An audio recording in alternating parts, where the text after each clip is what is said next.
Tonight's journey begins in a world without the things we take for granted today. No streetlights outside the window, no quiet hum from a fan or heater, no soft glow of a phone screen resting by the pillow. Just darkness. A kind of darkness so complete that it pressed against the walls, seeped into homes, and shaped the rhythm of every life within it. Before electricity, before the idea of bedtime routines, people in the medieval world prepared for the night with a mix of caution, ritual, and resignation, because nightfall wasn't simply the end of the day. It was the beginning of something unknown. As the sun disappeared, most families settled in early. They didn't stay awake for entertainment because entertainment was whatever stories could be whispered before the fire burned low. They didn't stay up working because candles were expensive and flames wasted quickly. So when darkness rose, sleep followed right behind it. But sleep back then wasn't what we imagine today. It came in two halves, separated by a quiet hour in the middle of the night that almost everyone accepted as natural. People drifted into their first sleep soon after sundown, wrapped in heavy clothing or nestled between family members for warmth. After a few hours, they woke again, not with alarm or fear, but as part of the pattern. The break between the two sleeps was a time for the chores that daylight never allowed. Men checked the animals. Women poked at the embers to keep the home warm. Some prayed. Some talked. Some slipped outside for a moment of stillness under a sky without the glare of cities. For others, it was the only quiet hour to think. In that darkness, the world felt different, stretched thin by silence. The wind creeping through cracks in the walls, the shifting of animals on the floor, the occasional rustle in the straw mattress beneath them all blended into the background of every night. This strange rhythm continued until the morning began to glow, calling people back into their second sleep before sunrise finally brought an end to the uneasy quiet. For most, the bed itself wasn't a comfort. The poor slept on straw pushed into sacks or piled directly on the ground, sometimes damp, always scratchy, alive with insects and tiny intruders that shared the space without asking permission. You could shift positions to avoid a beetle or ignore the pinch of a flea, but nothing guaranteed peace through the night. Families slept huddled together, children tucked against their parents, cousins elbowing each other unknowingly, and the family dog curled near their feet, not out of affection but because warmth was as valuable as food. The wealthy lived differently but not by as much as we imagine. Silk sheets and wooden bed frames still left room for pests, and ornate canopies offered privacy but not always true comfort. Even the softest feather mattress couldn't silence the sounds of the night. It was simply a better version of the same struggle. Every night carried with it the same undertone.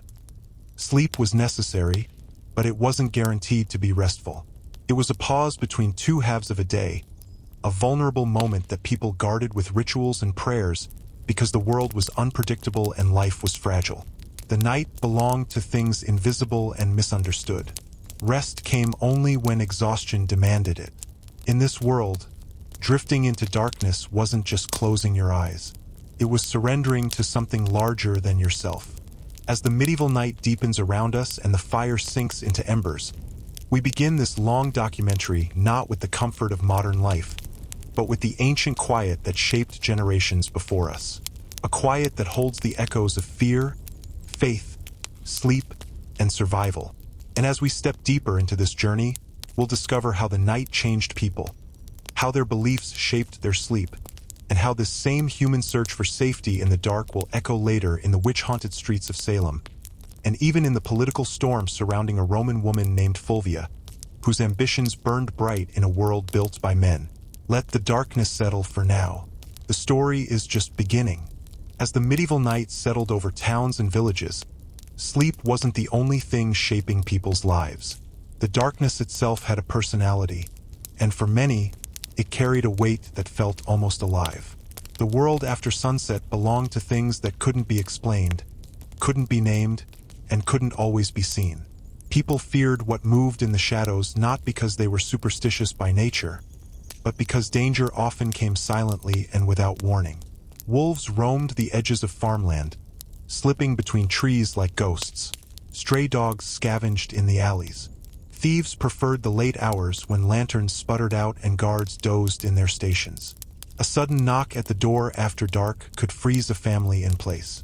No one opened their home lightly once night arrived. Even a lone traveler approaching too late had to beg loudly and hope the occupants were brave enough to respond. The darkness outside didn't offer mercy, and the darkness inside demanded caution. Homes were built small, not because people preferred it that way, but because warmth mattered more than space. The fire in the center of the room was everything. It cooked their food, dried their clothes, and kept the night at bay. When the last glow died, families layered clothes, blankets, and sometimes even straw over themselves to survive the cold. Winter nights were the most unforgiving. A weak fire could mean frostbitten fingers, or in the worst cases, no one waking up at all. Even the act of checking the door at night felt like a ritual. Latches were double secured. Beams were slid into place. Parents whispered reminders to their children not to wander, not to open anything, not to look outside. The threats may have varied: wild animals, desperate men, or things only half believed in, but the fear itself stayed the same. And fear shaped the dreams people carried into their restless sleep. Dreams weren't treated as harmless, passing images. They were warnings, visions, signs. A person who dreamed of fire might wake believing misfortune was coming. A nightmare wasn't simply a creation of an anxious mind. It was a message, often shared quietly in the morning with family, as if the night had delivered news worth deciphering. In a world where storms, illness, and accidents could take lives overnight, people looked for meaning wherever they could find it, even in the drifting shadows of sleep. Those who lived near forests or fields often heard sounds that carried through their thin walls. A branch snapping somewhere outside, an animal shrieking in the distance, the slow creak of something shifting on the roof. Every noise meant something. Every whisper from the wind had a story behind it. Adults learned to identify sounds that didn't belong. Children learned to pretend they weren't afraid. The night demanded alertness, and families didn't let their guard drop easily. But for all the fear the night brought, it also created moments that modern life rarely offers. There were pockets of stillness when the world seemed suspended, when the crackling of the fire or the breathing of a sleeping child felt louder than anything else. People grew used to those hours between the two halves of sleep, and sometimes they found a kind of peace in them. A moment to pray, a moment to whisper, a moment to think. And yet, lurking beneath that quiet was something else. A tension that came not only from nature or danger, but from each other. Communities were held together by fragile trust. A single suspicion could spread faster than any sickness. A strange dream, a whispered rumor, a shadow caught at the edge of vision. These things had power. They shaped reputations. They sparked fear. They built the foundations for beliefs that would one day travel across oceans and ignite the hysteria of Salem. But that part of the story is still far ahead. For now, the medieval world continues to breathe in the darkness, carrying its secrets through the hours when the fire burns low and every family waits for the safety of dawn. The night may be quiet, but it is not empty. And as this journey unfolds, we will see how the fears born in these distant centuries continue to echo across time, shaping the minds and myths of people who lived long after the medieval world had disappeared. As the medieval world moved through the silent hours of the night, life outside the walls of towns and villages existed in a different rhythm altogether. Farmers and herders, whose lives were tied to the land, carried responsibilities that didn't end when the sun went down. For them, the night was divided between much-needed rest and cautious attention to the animals that sustained their families. A sudden noise from the barn or a restless bleating of a goat could pull anyone from their sleep, because the loss of a single animal wasn't just an inconvenience. It could determine whether the family survived the winter. Livestock were precious, but they were also targets. Wolves, foxes, and even wandering dogs prowled the edges of fields. A creature slipping into the paddock could go unnoticed until morning, when the damage had already been done. Families slept lightly for that reason alone, ready to rise if the animals stirred. A nighttime inspection with only a small emberlit lantern was one of the many routine acts people accepted without question. Fear didn't stop them. Responsibility pushed them forward. Inside the home, the atmosphere was defined by the limited space people shared. A single room often held everything: sleeping area, kitchen, storage, and the precious fire pit at the center. The smoky smell of the hearth settled into clothing and hair. Wooden bowls lined the shelves. Tools hung near the doorway. Every object had a purpose, and nothing was wasted. When families gathered around the fire before their first sleep, the darkness beyond the walls felt like a separate world entirely. Quiet conversations filled those hours.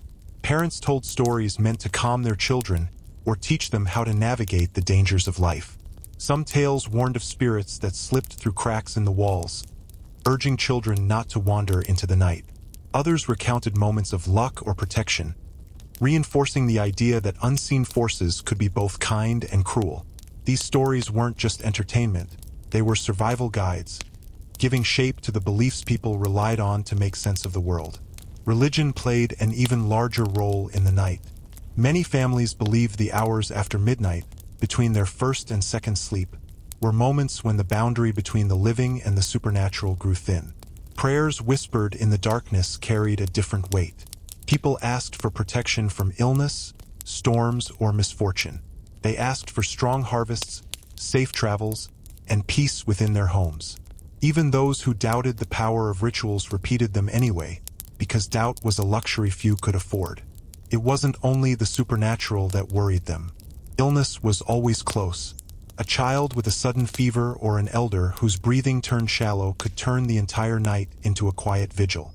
Without doctors or medicine, families relied on whatever herbs, teas, and practices they inherited from generations before them.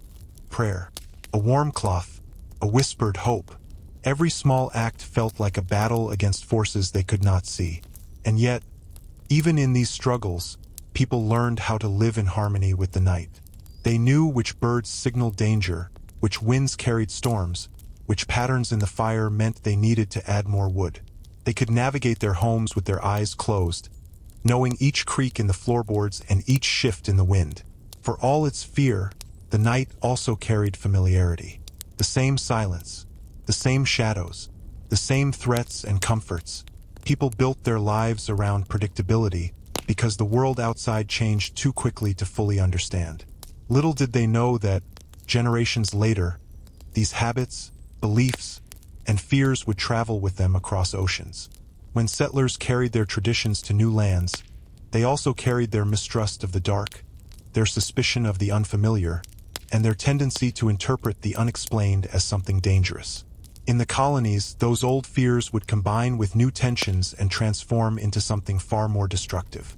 But for now, we remain in this earlier world, where every night was a testament to endurance, and every morning was a quiet victory. The families who lived through these hours didn't know they were shaping history. They simply lived one night at a time, doing their best to protect what mattered. And as dawn approaches in this chapter of the past, the next part of our journey will take us deeper into the daily struggles that shaped medieval life. The routines, the hardships, and the quiet resilience that kept people moving forward long before the world changed. As the first light of morning crept across the medieval landscape, the world began to stir long before the sun had fully risen. Roosters crowed from distant farms, their calls echoing across misty fields. The clatter of wooden pails and the steady rhythm of footsteps slowly replaced the stillness of night. Daylight didn't simply arrive. It awakened everything, pushing shadows aside and reminding every household that work waited for no one. For many, the morning routine began before the sky brightened. A family might already be on their feet, tending to the fire that had burned low through the night. The hearth had to be revived first. Without it, there could be no warm food, no hot water, and no comfort against the biting cold. Women leaned over the embers, coaxing the fire back to life with gentle breaths and small pieces of kindling. Children helped by fetching straw or wood, their faces still marked with sleep. Breakfast was simple, often nothing more than bread left from the day before, dipped into broth or watered-down ale. Fresh meals were rare, saved for special occasions or larger gatherings. Food had to be rationed carefully. A poor harvest or a harsh winter could reduce even the most stable family to survival mode. Because of this, every household lived with a quiet awareness of scarcity, a constant calculation of how long supplies would last.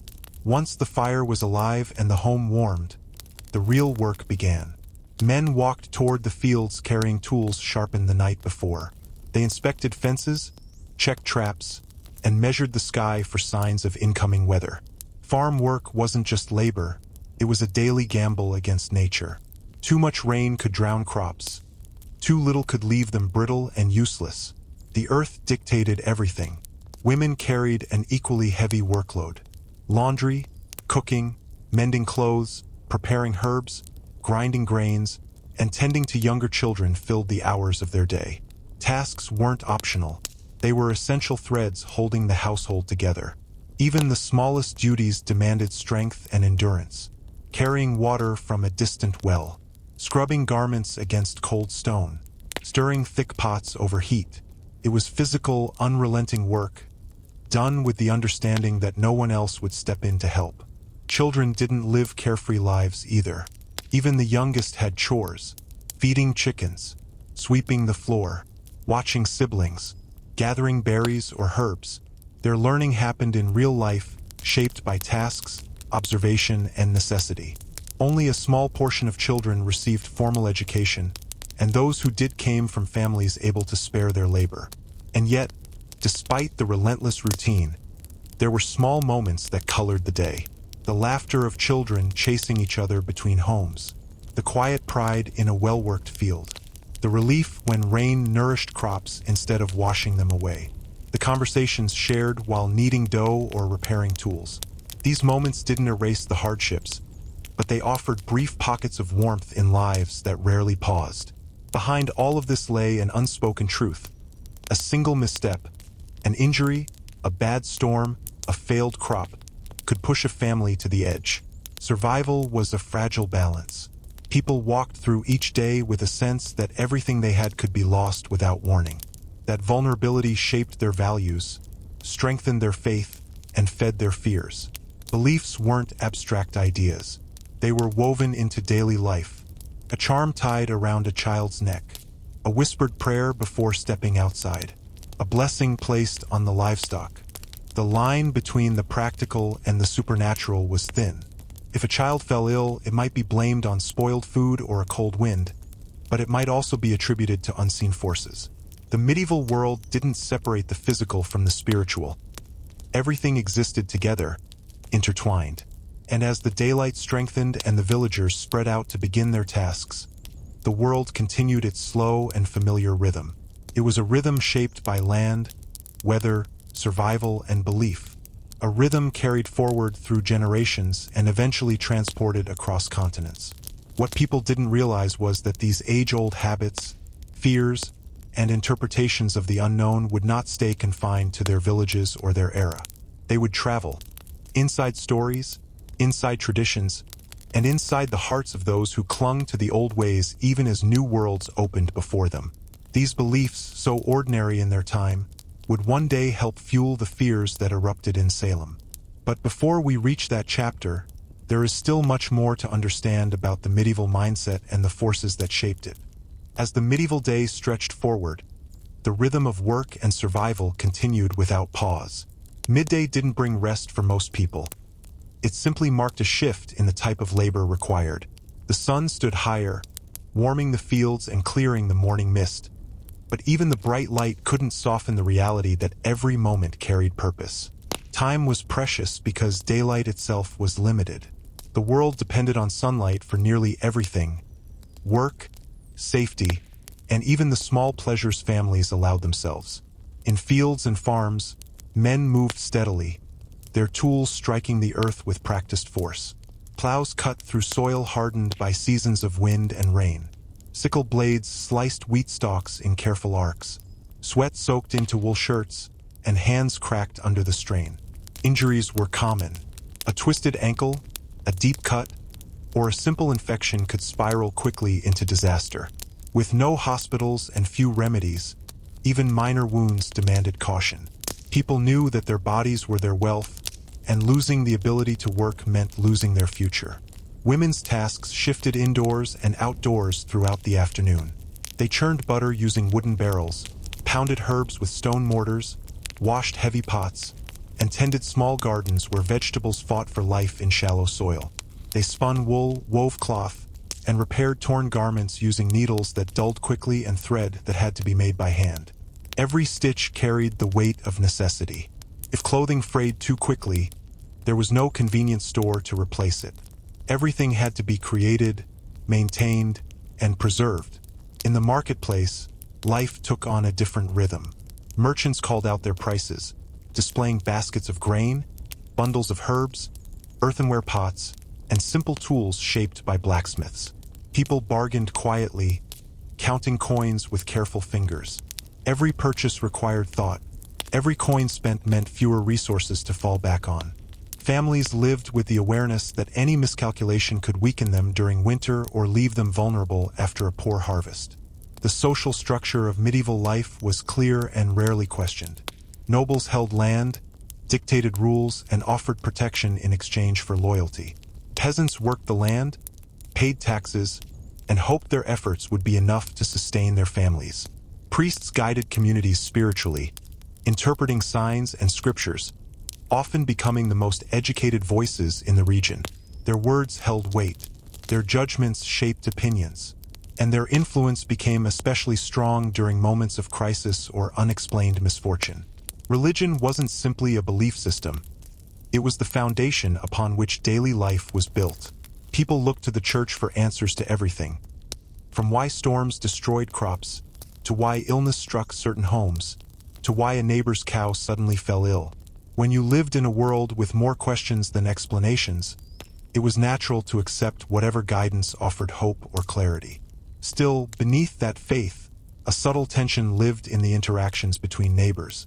Medieval communities were small, tightly connected webs of relationships, kindnesses, debts, obligations, and silent judgments. People knew each other's joys, failures, secrets, and mistakes. A forgotten greeting, an argument over land boundaries, or a suspicious glance could linger far longer than it should. Grudges took root easily in soil enriched by hardship and fear. When misfortune struck, a barn fire, a crop failure, a sudden sickness, it wasn't unusual for whispers to begin. Who caused it? What omen had been ignored? Whose behavior had angered the natural order? These suspicions rarely led to open conflict, but they sat quietly in the corners of people's minds, shaping the way they viewed one another. It was this mixture of faith, fear, survival, and suspicion that formed the backbone of medieval culture. These attitudes carried forward over centuries, crossing borders and oceans. And when new lands opened and unfamiliar challenges emerged, these old tendencies, these ways of interpreting the world, did not disappear. They adapted. Communities far from their homeland would later face new threats, new uncertainties, and new unexplained events. And when they did, they reached into the same old well of fear and belief for answers. What started in small medieval villages would echo centuries later in a place called Salem, where suspicion grew louder than reason. But before the story shifts toward those distant shores, the medieval world still has many layers to reveal. The beliefs that shaped lives during the day held even greater power when the sun set once again. As the afternoon sun dipped lower and the warmth of the day began to fade, medieval life shifted into its evening rhythm. It wasn't a slow transition. Sunset arrived with urgency, and families hurried to complete whatever tasks remained. The day might have been filled with work, but the night demanded preparation. It was never wise to meet darkness unprepared. Women gathered the last of the water from the well before the path became too dim to follow. Children herded animals into small enclosures, closing wooden gates with iron latches. Men scanned the edges of the fields, making sure no tools were left behind, because even a misplaced axe or forgotten rope could become valuable to someone lurking in the shadows. Everything needed to be secured. Everything needed to be accounted for. The night was an unpredictable guest. Inside the home, the fire was repaired and strengthened with fresh wood. Families knew that once darkness fully settled, tending to the fire became difficult and sometimes dangerous. A strong fire meant warmth, safety, and the small luxury of light. Without it, the home became a silent box of shadows, vulnerable to cold and intruders alike. The hearth was the heart of the house, and keeping it alive was a responsibility everyone shared. Meals were simple but comforting. A pot of stew simmered over the fire, flavored with whatever vegetables were available. Bread from the morning was reheated on flat stones. Sometimes, if a family had been lucky, a small portion of meat was added, a rare treat that lifted the spirits of everyone who gathered around the pot. The aroma filled the home, mixing with the smoke from the hearth and the worn wood of the furniture. Families gathered in tight circles to share the meal. There was little silence, but the voices were soft. People spoke of the day's work, the weather, the behavior of the animals, and the plans for tomorrow. In communities where survival depended on cooperation, communication was as important as food. Everyone needed to understand what challenges lay ahead. As night crept closer, people grew more cautious. The world outside became harder to trust. Even the smallest sound, an owl calling from a nearby tree or the distant crack of a branch, reminded everyone that the dark carried risks they couldn't see. This wasn't simple fear. It was the collective memory of generations who had learned that misfortune often arrived quietly. For children, evening meant stories. Parents told tales of legendary heroes, mischievous spirits, and creatures that roamed forests and mountains. Some stories were meant to entertain, others to teach lessons, and a few were designed to scare, because fear was its own kind of protection. If a story kept a child from wandering outside after dark, then it served a purpose. The line between truth and myth didn't matter. What mattered was safety. Religion shaped these stories just as much as imagination. Many believed that heavenly forces watched over their homes, while darker entities lurked in the shadows beyond the firelight. A whispered prayer before bed offered comfort, a ritual that soothed the uneasiness that came with nightfall. People placed small charms near windows, recited blessings over their children, and drew symbols on door frames. These habits were remnants of older traditions, passed down through centuries, kept alive because they offered a sense of control in a world where control was rare. The boundaries between natural and supernatural were thin. A sudden illness, a strange animal behavior, a crop that wilted overnight. These were not always seen as random misfortunes. Many believed such events had causes tied to unseen forces, influences that couldn't be explained but were deeply felt. And while these beliefs varied from place to place, they all shared a common thread. The world was filled with mysteries, and people needed explanations, any explanations, to feel secure. As darkness finally settled and the last hints of daylight faded, families extinguished their concerns with the same care they extinguished their candles. They prayed, checked the door one last time, and settled in together for the first sleep of the night. They didn't realize that the beliefs guiding them, the fear of the unknown, the reliance on stories, the suspicion of unusual misfortune, were seeds that would travel across time. Seeds that would eventually grow into something far more dangerous in a distant land. Seeds that would bloom in Salem. But for now, the medieval night closes in once more, quiet and heavy, as families drift into sleep, unaware of how strongly their world will echo into the future. As families settled into their first sleep of the night, a deep stillness filled the medieval world. Homes sank into silence except for the soft crackling of cooling embers and the uneven breathing of those gathered close together. Yet the calm that rested over these sleeping households was fragile. Darkness had a way of amplifying every sound, every shift, every whisper of wind that touched the walls. Outside, the world became unrecognizable. Fields that seemed familiar during the day stretched into endless shadow. Trees transformed into towering silhouettes. Streams reflected only the moon, creating silver paths through the dark. Even the narrow roads connecting villages disappeared into emptiness. Travelers avoided these paths unless absolutely necessary. A torch or lantern offered limited protection. The dark swallowed light as quickly as it was made. Wild animals moved freely, hunting or scavenging with instincts sharpened over centuries. Their movements were quiet but deliberate. The distant howl of a wolf, carried by the wind, sent chills through any family still awake to hear it. Not because the wolf was guaranteed to attack, but because it reminded everyone of the thin line between safety and vulnerability. Homes were built from wood, clay, straw, materials that shielded against weather but not determined predators. Inside the walls of the home, dreams took over. Dreams weren't treated as random or meaningless. They were viewed as visits, warnings, echoes of the spiritual world. A woman dreaming of water might believe change was coming. A man dreaming of fire might fear danger in the near future. Parents listened carefully to the dreams of their children, searching for meaning in the details.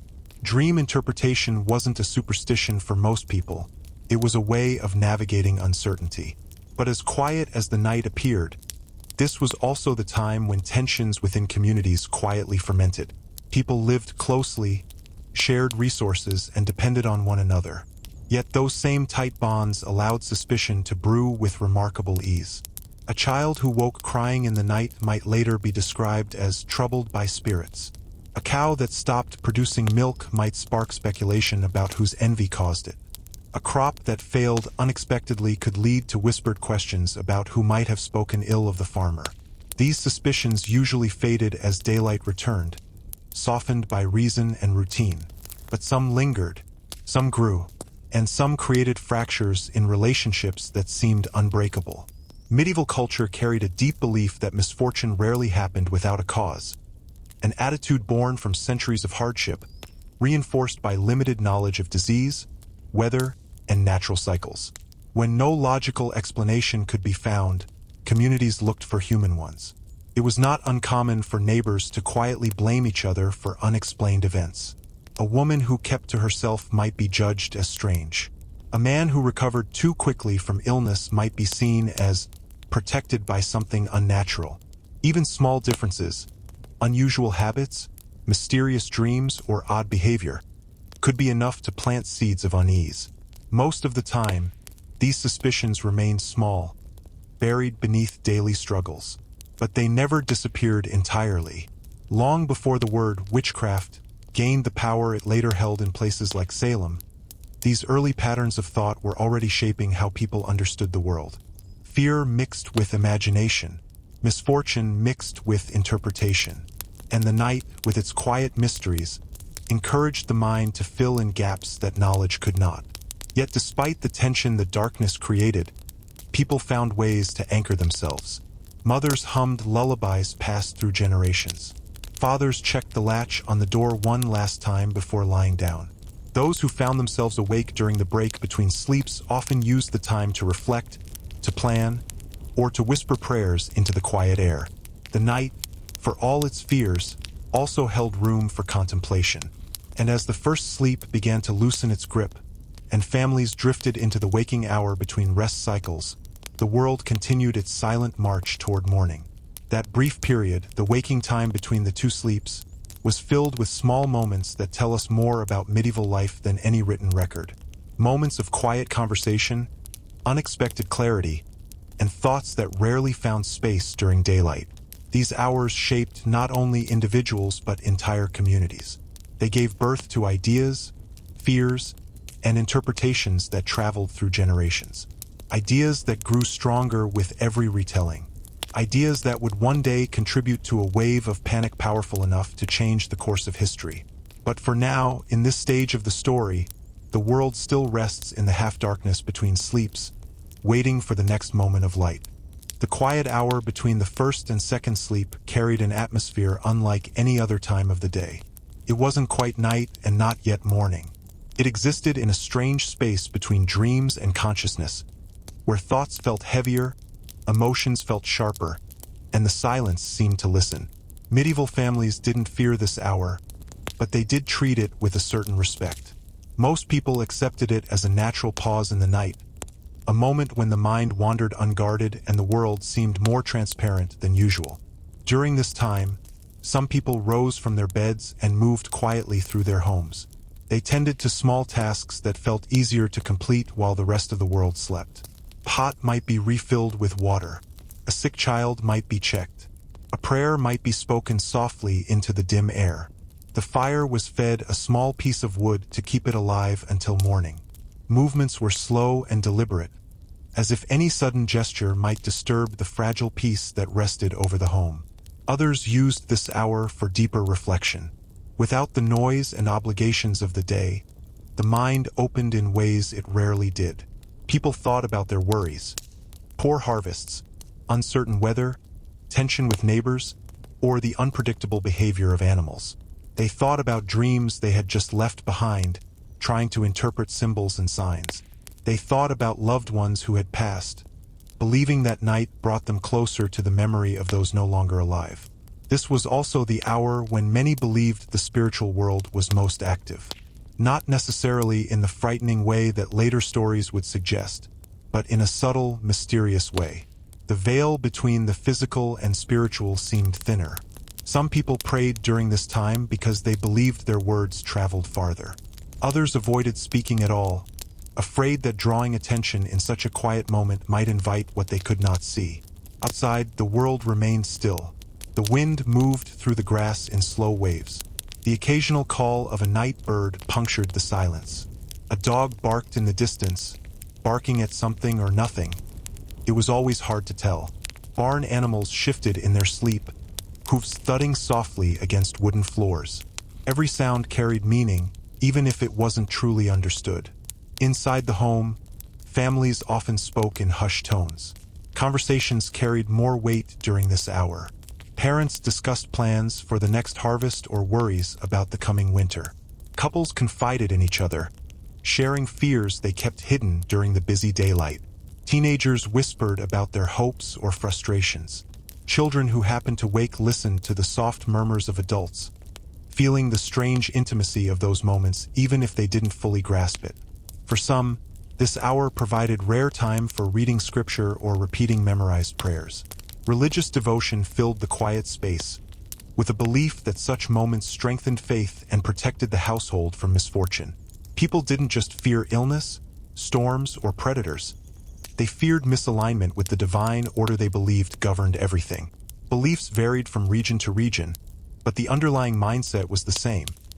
The world was full of forces beyond human control, and people did their best to stay in harmony with them.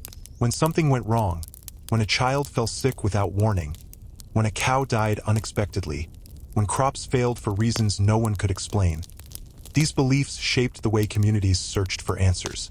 The hour between sleeps allowed old stories to resurface in the minds of those awake. Tales of spirits wandering farmlands, ancient curses on neglected graves, blessings given or withheld by unseen powers. These stories weren't entertainment. They were explanations. They were warnings. They were the threads connecting generations. And as these hours passed quietly across centuries, the patterns they created, the fear of the unexplainable, the suspicion of unusual behavior, the search for meaning in every misfortune, began forming the foundation of something that would take root much later in another land. Even before ships crossed the ocean toward the New World, these ideas were already taking shape. They were becoming stronger, more rigid, more dangerous. And when people carrying these beliefs finally reached foreign shores, they brought with them a mindset built from countless nights just like this one. But for now, the medieval world remains in its fragile, dimly lit silence. The hour ends. People return to their beds, and the second sleep begins, carrying them into dreams shaped by the world they lived in and the fears they could not name. Morning approaches once more, and with it, the continuation of a story that will one day echo far beyond these humble homes. As the second sleep carried families into the deeper hours of the night, the medieval world continued its quiet rotation toward daylight. The darkness slowly thinned, giving the first hints of gray at the horizon. When people finally opened their eyes, there was no abrupt transition, just the gradual return of awareness, the slow recognition of the familiar smells of the hearth, the weight of blankets, and the subtle sounds of a household waking up. This second waking felt different from the first. The fear of the night had passed. Dreams had faded. The mind was clearer, sharper, more ready to accept the demands of the new day. But this clarity didn't erase the deeper truths that lived beneath the surface of medieval life.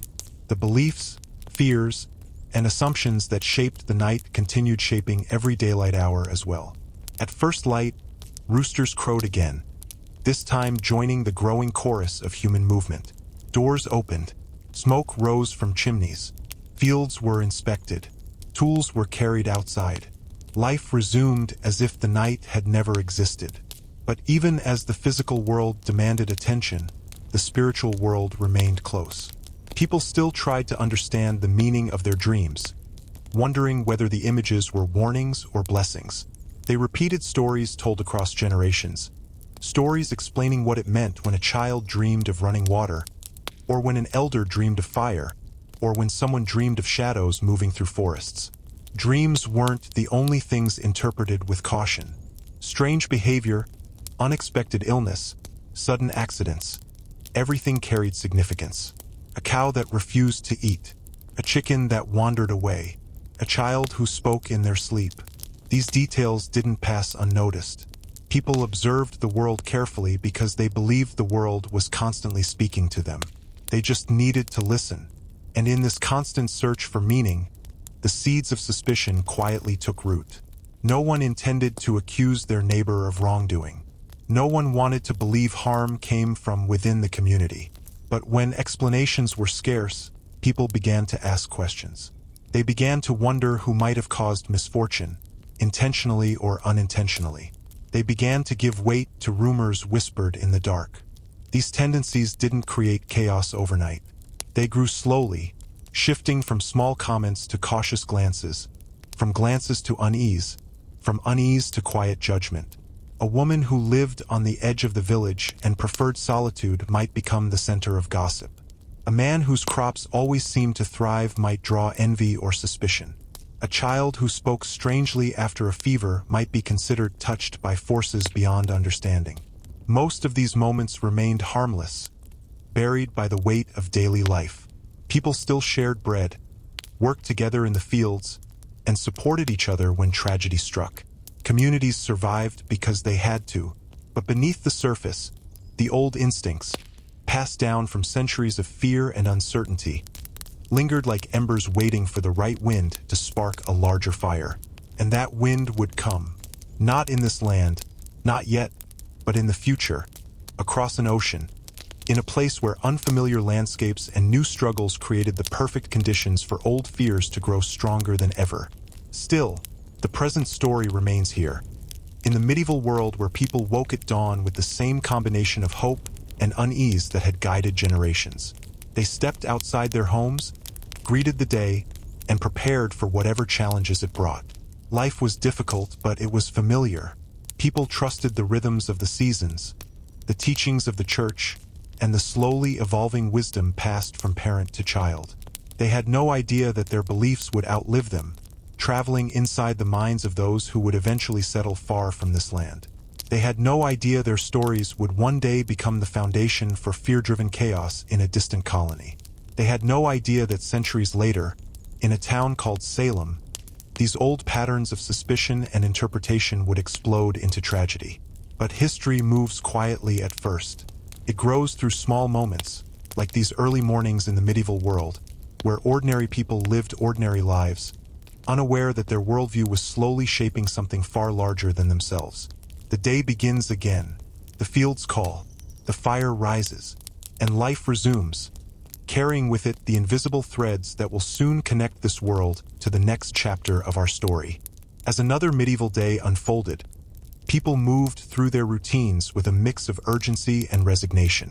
Life didn't grant many pauses.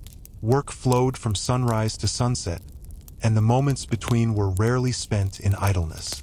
Yet beneath the visible rhythm of daily tasks, something deeper shaped the way people understood themselves and their world. It wasn't simply faith or superstition. It was the constant need to make sense of things they couldn't control. Communities relied heavily on shared knowledge, passed down through oral stories rather than written records. Most people couldn't read or write, so history lived in memories, traditions, and the collective voice of the village. Old tales blended with new interpretations. A belief that began as a simple warning could transform into something far more elaborate over time. A story intended to teach children caution might evolve into an explanation for misfortune. A simple misunderstanding could become a cautionary legend. These stories weren't dismissed as fantasy. They were anchors that helped people interpret a world filled with unpredictability. A sudden storm that destroyed crops might be blamed on angered spirits.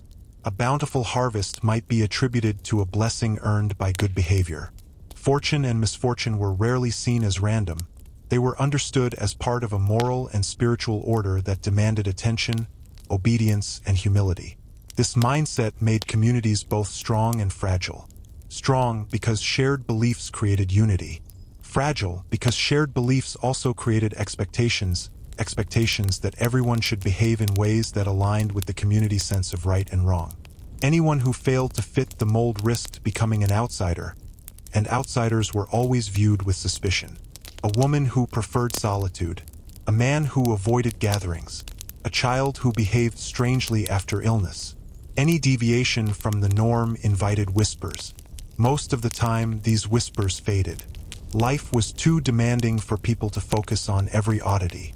But when hardship struck, when the village faced famine, sickness, or unexplained misfortune, those whispers grew louder.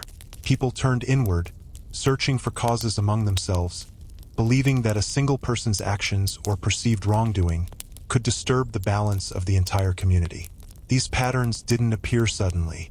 They developed slowly, shaped by centuries of living in close quarters with limited knowledge and endless uncertainty. Night after night, generation after generation, people absorbed the same lessons. That darkness held dangers, that misfortune had meaning, and that the actions of one person could influence the fate of many. These beliefs persisted, even as the world outside began to change. Slowly, villages grew into towns. Markets became busier. New ideas trickled in from distant regions through merchants, travelers, and occasional scholars. But change didn't erase the old ways. It merely softened them, folding new knowledge into old frameworks. And beneath all these shifts, a growing awareness took hold. An awareness that some people wielded fear more effectively than others. A priest who could explain signs in the sky acquired influence. A healer who understood herbs gained trust, but also suspicion. A midwife who delivered children safely was respected. But if tragedy struck, the same hands could be accused of harm. The line between help and threat narrowed dangerously in a world where explanations were scarce. People began to associate unusual knowledge or behavior with unnatural forces. Skills they didn't understand became suspect. Illness with no visible cause became a sign of interference. And slowly, across centuries, the idea of witchcraft evolved, not from a single moment, but from the accumulation of countless fears and stories. These beliefs would eventually cross oceans. They would merge with new struggles, new environments, and new uncertainties. And when they mixed with personal conflicts, political ambitions, and a fragile society trying to define itself, the results would be explosive. The events that would unfold in Salem were not accidents. They were the final shape of ideas that began long before anyone set foot in the New World. But we are not there yet. The medieval world still has more to reveal, more to teach us about the roots of fear, and more to show us about the foundations of human belief. The next part of our journey will move closer to the moment when these beliefs begin to shift, when people leave their familiar lands behind and carry their stories into a new and uncertain world, unaware of the storm their inherited fears would one day create. As the medieval world moved slowly toward the age of exploration, change began to stir at the edges of people's awareness. It didn't arrive with fanfare or sudden transformation. It came quietly, whispered through merchants who traveled long distances, through sailors who returned with stories of lands beyond the horizon, and through the rare printed pages that found their way into the hands of priests or scholars. These hints of a broader world planted seeds of curiosity, but they also created unease. New places meant new dangers, new beliefs, and new questions, things the old traditions weren't always prepared to answer. Life in Europe was shifting, but not fast enough for the average villager to notice. Most people continued living as their parents and grandparents had lived. They farmed the same fields, repaired the same houses, and repeated the same stories by the fire. Yet beneath this continuity, a quiet dissatisfaction grew. Economic pressure increased. Land became harder to obtain. As populations rose, Families struggled to secure enough resources for survival. Crops failed more often than people like to admit. Winters felt colder. Sickness moved through towns with little warning. These hardships didn't just test people's endurance, they tested their faith. When communities prayed for relief but saw little change, they began searching for explanations once more. Some turned to tradition. Some blamed moral decline. Others believed unseen forces were at work again. The same patterns that shaped medieval villages persisted. Misunderstanding fueled fear, fear fueled suspicion, and suspicion fueled stories that strengthened the belief in hidden threats. And then came a new possibility, leaving. News spread of distant lands across the sea, lands filled with opportunity but also marked by danger. Stories described dense forests, unfamiliar animals, and vast stretches of untouched land. These lands offered something Europe lacked: space. For families who found themselves pushed to the edges of society, for religious groups rejected by the mainstream, and for individuals seeking new beginnings, the chance to start fresh became irresistible. But leaving was not a simple decision.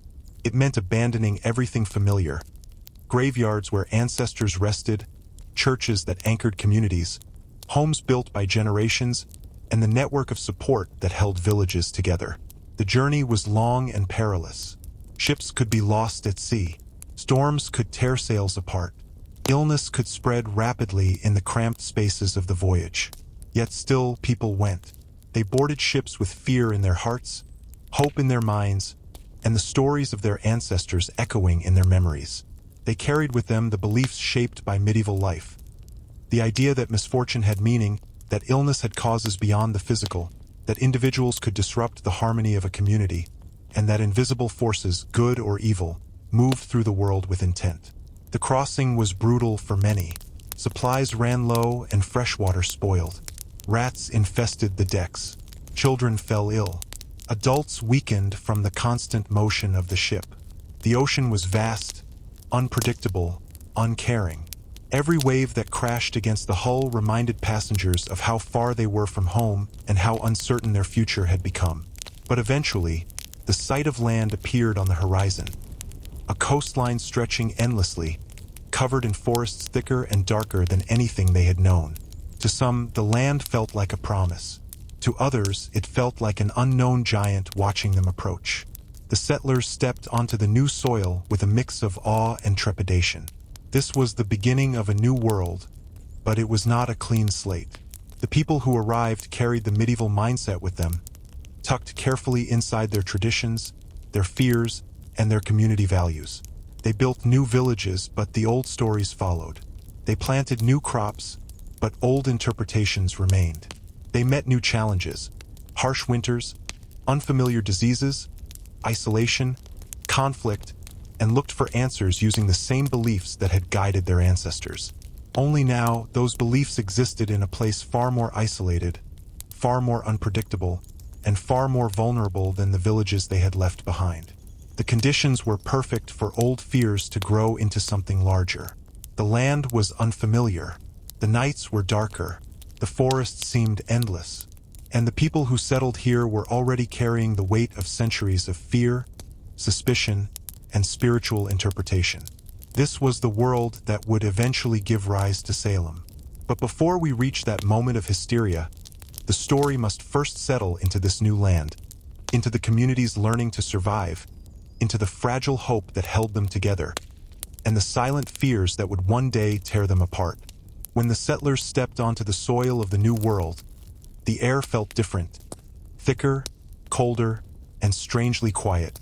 The forests towered above them like ancient guardians, their branches intertwined so tightly that sunlight struggled to find its way through. The land stretched in every direction without the boundaries they were accustomed to. No walls, no roads, no neighboring villages within walking distance. Only vastness. To the settlers, this new landscape was both a blessing and a threat. Promised opportunity, yet demanded resilience. Everything had to be built from nothing: homes, wells, farms, churches, and communities. There were no established markets, no familiar structures, no stable supply of food or tools. Every nail, every plank of wood, Every seed planted carried enormous weight. The first nights in this unfamiliar world were the most unsettling. The settlers had known darkness in Europe, but the darkness here was deeper, heavier, filled with sounds that didn't exist in their old villages. The calls of animals they had never heard before echoed across the forest. Leaves rustled without wind, and shadows appeared to move on their own. Even the silence felt alive. Fear crept quietly into their thoughts, sharpening every noise. These were people accustomed to living near others, surrounded by the comfort of shared routines.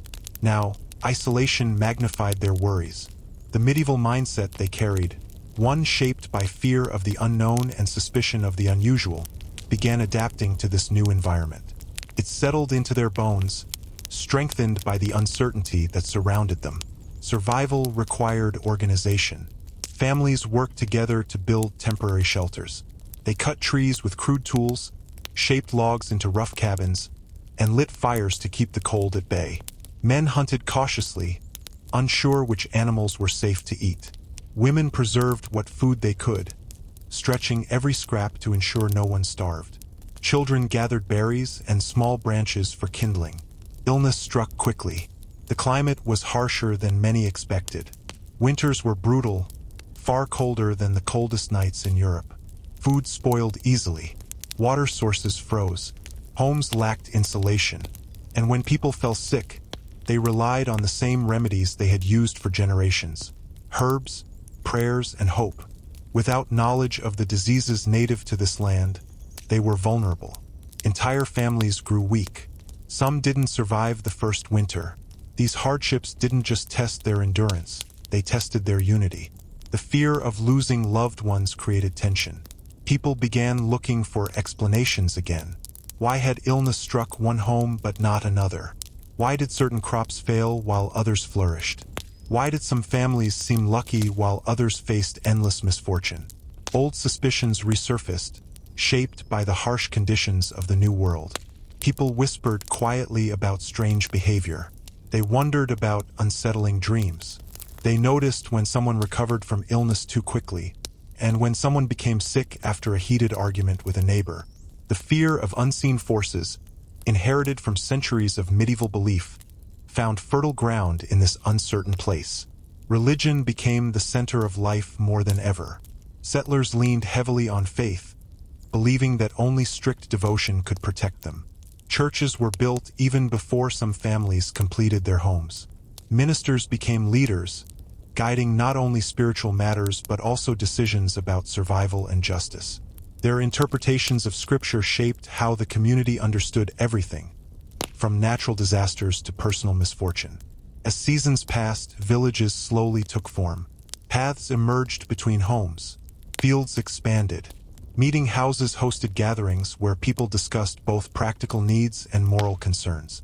Yet, despite these signs of progress, the underlying uncertainty never fully disappeared. The land continued to test them. Winter storms destroyed homes. Drought withered crops. Sudden fevers claimed lives without warning. And through it all, the mindset carried from the old world persisted. Misfortune needed meaning. Illness needed cause. Strange behavior needed explanation.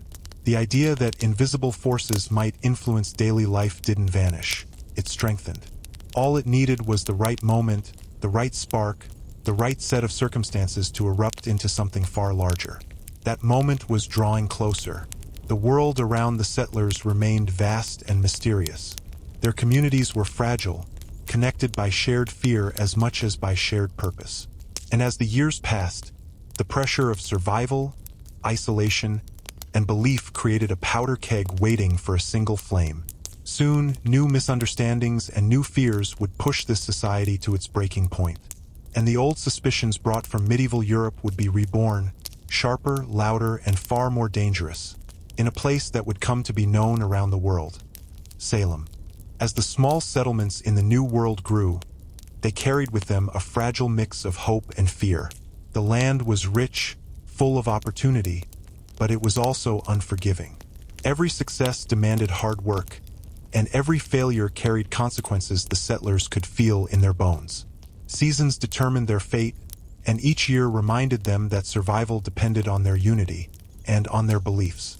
The forests around them remained a constant source of unease. Their depth and silence felt unnatural to those who came from the crowded villages of Europe. Tales began to form about what might live beyond the trees. Stories passed from one anxious voice to another during long nights. The settlers imagined creatures lurking in the shadows, forces waiting for an opportunity to strike. It wasn't uncommon for a sudden sound in the darkness to spark fear that something unseen was moving toward the edge of the village. This fear was not baseless. The settlers quickly learned that the land came with dangers they had not anticipated. Wolves stalked livestock. Harsh winters froze wells solid. Sudden storms tore through farms with violent power.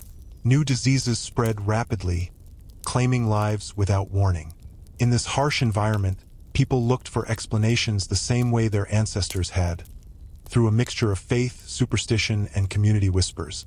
But there were other fears too, fears rooted not in nature but in human difference. The settlers shared the land with indigenous peoples whose cultures, languages, and beliefs were entirely unfamiliar to European eyes. These encounters, sometimes peaceful and sometimes tense, created a new layer of anxiety. The settlers often misunderstood tribal customs, seeing them through the lens of their own beliefs.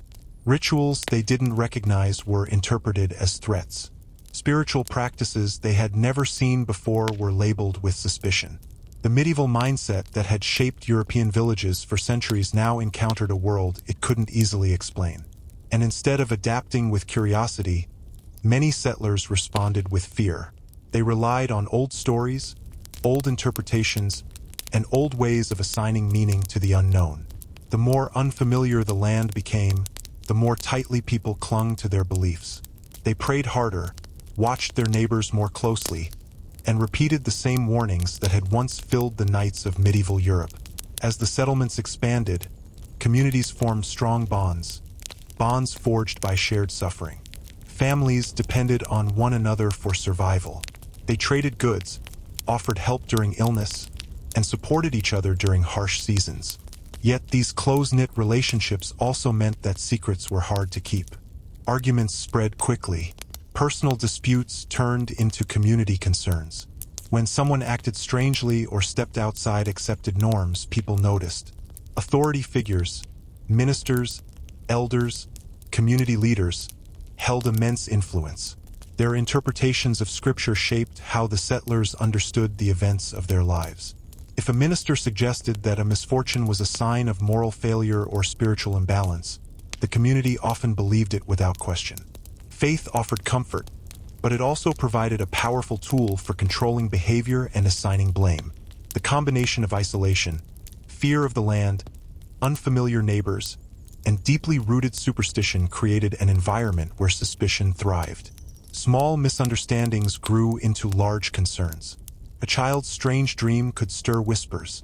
A woman's unusual illness could become the subject of speculation. A disagreement over land could transform into accusations of wrongdoing. And as the years unfolded, the pressure continued to build. Winters grew harsher.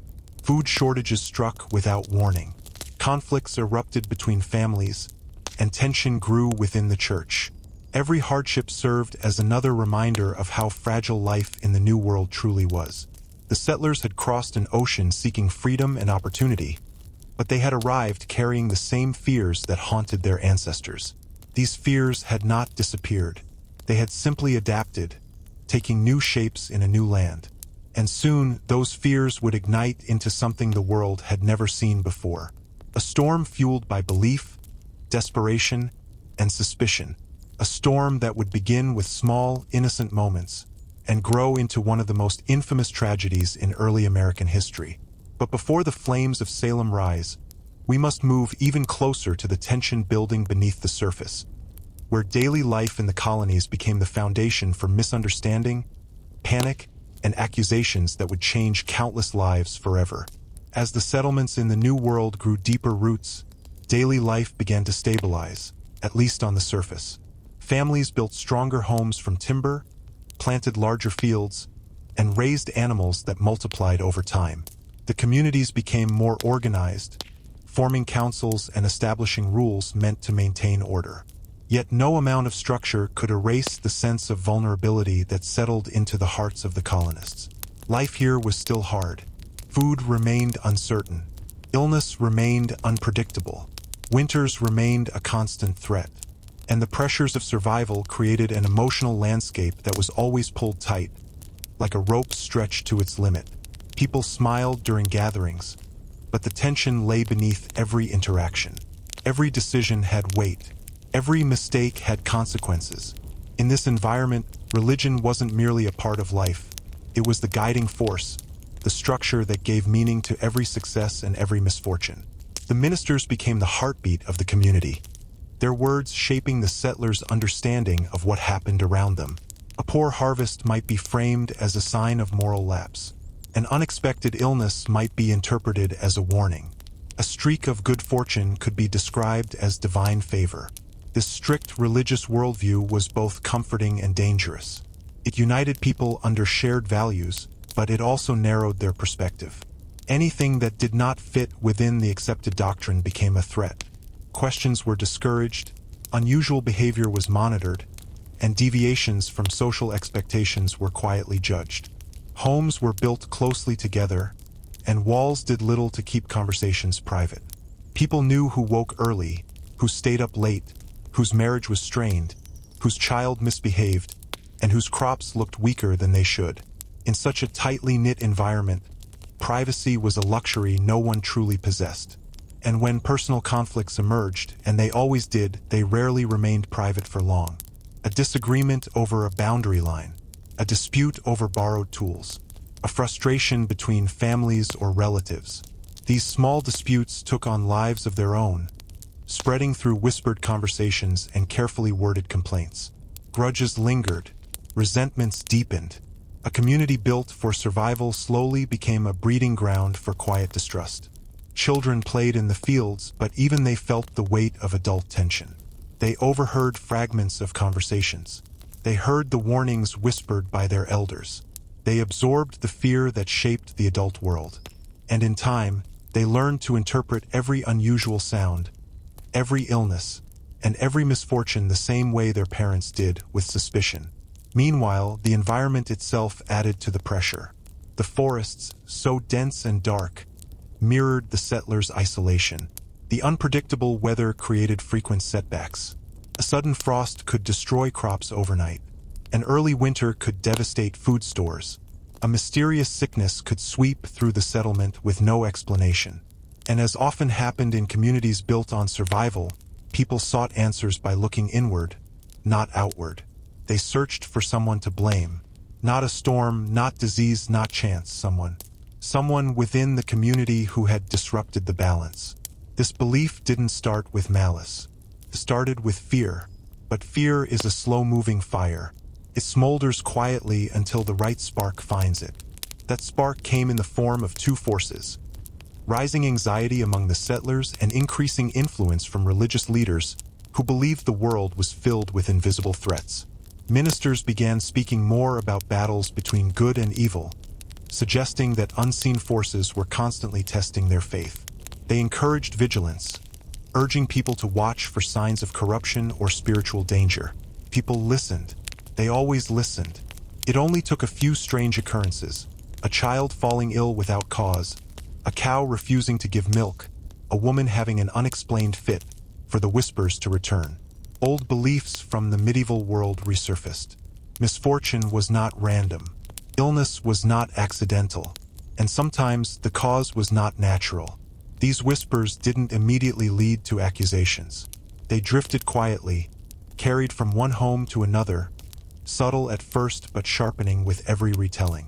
People began to speak of curses, bad omens, and unseen forces creeping into their lives. The soil of the New World was rich, but the soil of the human mind, shaped by generations of fear, was richer still. Something was beginning to stir beneath the surface. Something that would soon erupt into panic, chaos, and accusations that tore families and friendships apart. Before the witchcraft hysteria would seize Salem, the pressure needed only one more turn. One series of events, one misunderstood moment, one frightened voice, and that moment was approaching. The growing tension within the colonies didn't explode all at once. It built gradually, layer upon layer, like winter snow accumulating silently on a roof. At first it seemed harmless, something that could be brushed away. But over time, the weight became too much for the fragile structures of these communities to bear. And it all began with small, unremarkable moments. Moments that would have meant nothing in a different place under different conditions. In the small settlement of Salem Village, life looked much like it did in other colonies. Families worked tirelessly to carve out a living. The forests around them felt thicker each year, the winters longer, and the pressure heavier. Food shortages, territorial disputes, and conflicts with neighboring communities created an atmosphere of constant strain. Even within households, relationships were tense. Parents scolded their children more harshly. Husbands and wives argued over chores and crop failures. Every word seemed to carry more weight than it should. Inside these homes, children absorbed everything. They saw the fear in their parents' eyes when illness swept through the village. They heard the whispered arguments behind closed doors. They watched the adults navigate endless anxieties over weather, food, safety, morality, and sin. The children lived in a world that taught them to interpret everything through the lens of spiritual danger. It was in this environment that strange behaviors began to appear, behaviors that would have been dismissed as childhood imagination in a different era. But in Salem Village, imagination was not harmless. Children began having fits, screaming, crying, thrashing, and speaking words that made little sense. Their bodies twisted, their limbs jerked, and their voices rose in panic. To modern eyes, these episodes might resemble symptoms of stress, trauma, or illness. But to the people of Salem Village, steeped in religious fear and medieval belief, these fits resembled something far more dangerous. The first to show these signs were two young girls living in the home of the village minister. Their erratic behavior confused and terrified their families. They screamed at invisible figures. They claimed unseen forces were touching them. They crawled under furniture, shouted nonsense, and seemed unable to control their actions. Physicians examined them but found no physical cause. And when a doctor declared that the cause must be beyond the natural, the seed of panic was planted. Once spoken aloud, that idea spread quickly. If the cause wasn't natural, then what was it? In the minds of people shaped by centuries of fear, only one explanation made sense: witchcraft. The girls' symptoms grew worse each day, and other children began showing similar behaviors. Some screamed of shadowy figures. Others claimed to see animals in corners where nothing existed. A few clutched their throats as though invisible hands were choking them. Their stories grew more vivid, more frightening, and more convincing. Adults gathered, watching in confusion and dread. Ministers prayed loudly, pacing the floors and calling on divine intervention. Parents held their children tightly, shaking with fear. The entire village felt the pressure tighten around them like a rope pulled taut. When the girls were asked who was tormenting them, they hesitated at first. But soon, names began to form, names of people from the community.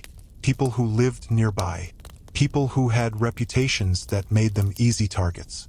People who were outsiders in a village that valued conformity. Some were women who lived alone. Some were enslaved or marginalized. Some were simply disliked. And once the naming began, it couldn't be stopped. The fear that had simmered for generations finally boiled over. The villagers believed the devil had entered their community, using human agents to spread chaos. This belief aligned perfectly with the stories carried from medieval Europe, stories that shaped their understanding of misfortune. Suddenly, the unexplained events of the past, spoiled milk, failed crops, lost livestock, were revisited with new meaning. People began to connect the dots, even when the dots led nowhere. The panic spiraled swiftly, and every strange event seemed part of a larger, sinister pattern. Salem Village stood at the edge of a precipice, unaware of how far they were about to fall. And as the accusations began to spread, the true tragedy of the Salem witch trials took shape, built on fear inherited from the medieval world, magnified by the harsh realities of life in the New World. and ignited by the frightened voices of children. The next part of the story will dive deeper into the chaos that followed, into the accusations, the interrogations, and the unraveling of a community that believed it was fighting evil, while blind to the true forces tearing it apart. As the accusations in Salem Village took their first shaky steps, the community was still uncertain about what it was witnessing. But fear has a way of turning uncertainty into conviction very quickly. The moment those young girls pointed their trembling fingers and named individuals from the village, everything shifted. A line had been crossed. The whispers of unseen forces became declarations. And the colonists, shaped by generations of inherited fear, began to believe they were in the midst of a spiritual war. The first people accused were individuals already living on the margins of the community. It wasn't coincidence. It was the natural result of suspicion that had built quietly for years. One was a woman who rarely attended church. Another was a beggar who relied on charity. Another was an enslaved woman from a culture the villagers barely understood. These were individuals the community already viewed as different, and difference was dangerous in a place built on conformity and survival. The moment their names were spoken, the village reacted. People gathered in homes and meeting houses, whispering theories with wide eyes and trembling voices. Ministers preached sermons warning of invisible dangers, urging people to search their hearts for sin. And the accused, bewildered, frightened, and desperate to defend themselves, were brought in for questioning. Interrogations were not calm discussions. They were intense, emotional confrontations where ministers and officials pressed the accused to confess. The questioning was relentless. Every hesitation was seen as guilt. Every explanation was interpreted as deception. The tone of the interrogators revealed an unsettling truth. They had already decided what they wanted to hear. The accused, exhausted and terrified, faced impossible choices: deny the accusations and risk being labeled stubborn servants of evil, confess and perhaps save themselves if they agreed to name others. Many confessed under pressure, knowing confession was the only path to survival. In doing so, they unintentionally expanded the panic, pointing to new names, which led to new interrogations and further confessions. The cycle grew rapidly, feeding on itself like a fire consuming dry wood. Children continued having fits, and adults interpreted every twitch and shriek as evidence of possession or torment. The more attention they received, the more vivid their claims became. They described biting sensations, invisible claws, shadowy figures perched on rafters, and voices whispering in their ears. The adults listened, horrified and fascinated in equal measure. Those who doubted the truth of these claims kept their doubts quiet. In a community where speaking against the majority could lead to accusations, silence felt safer than skepticism. Even those who felt something was wrong convinced themselves that caution was better than disbelief. What if the danger was real? What if ignoring the signs brought greater harm? Fear spread faster than reason. Soon, it was no longer just the outcasts being named. Respected members of the community found themselves accused. People who had been neighbors for years, who had shared meals and helped raise each other's children, were suddenly viewed as possible agents of evil. The shock of these accusations shook the community even further. If good, faithful people could be bewitched or serve dark forces, then no one was safe. Suspicion seeped into every interaction. People avoided eye contact. They whispered about strange dreams. They remembered old grudges and interpreted them through the lens of witchcraft. The accusations multiplied. Families were torn apart. Friendships broke under pressure. The once small, frightened village became a furnace of paranoia. Officials, overwhelmed by the rising number of cases, established special courts to handle the accusations. These courts accepted evidence that today would be dismissed outright. Spectral evidence, claims that someone's spirit or shadow had appeared in dreams or visions, was considered legitimate. A trembling child pointing at a person and screaming was enough to open an investigation. The medieval mindset, carried across the ocean through generations, was fully awakened now. The belief that unseen forces manipulated the world had transformed into a legal system that justified punishment based on visions, hearsay, and fear. The villagers were convinced they were battling evil itself. But beneath the surface, something far more human was happening.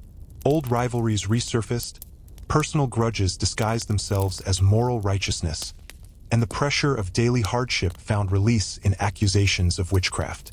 It was easier to blame a person than to face the crushing weight of hunger, disease, harsh winters, and endless fear.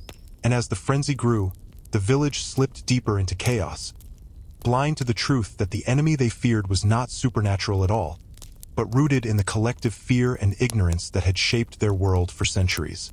The next part of the story will move into the heart of the trials themselves, where justice twisted into something unrecognizable, and where the actions of a few devastated the lives of many.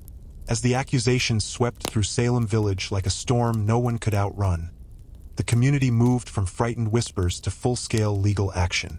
Fear had transformed into a system, organized, structured, and powered by the belief that darkness had taken root in their midst.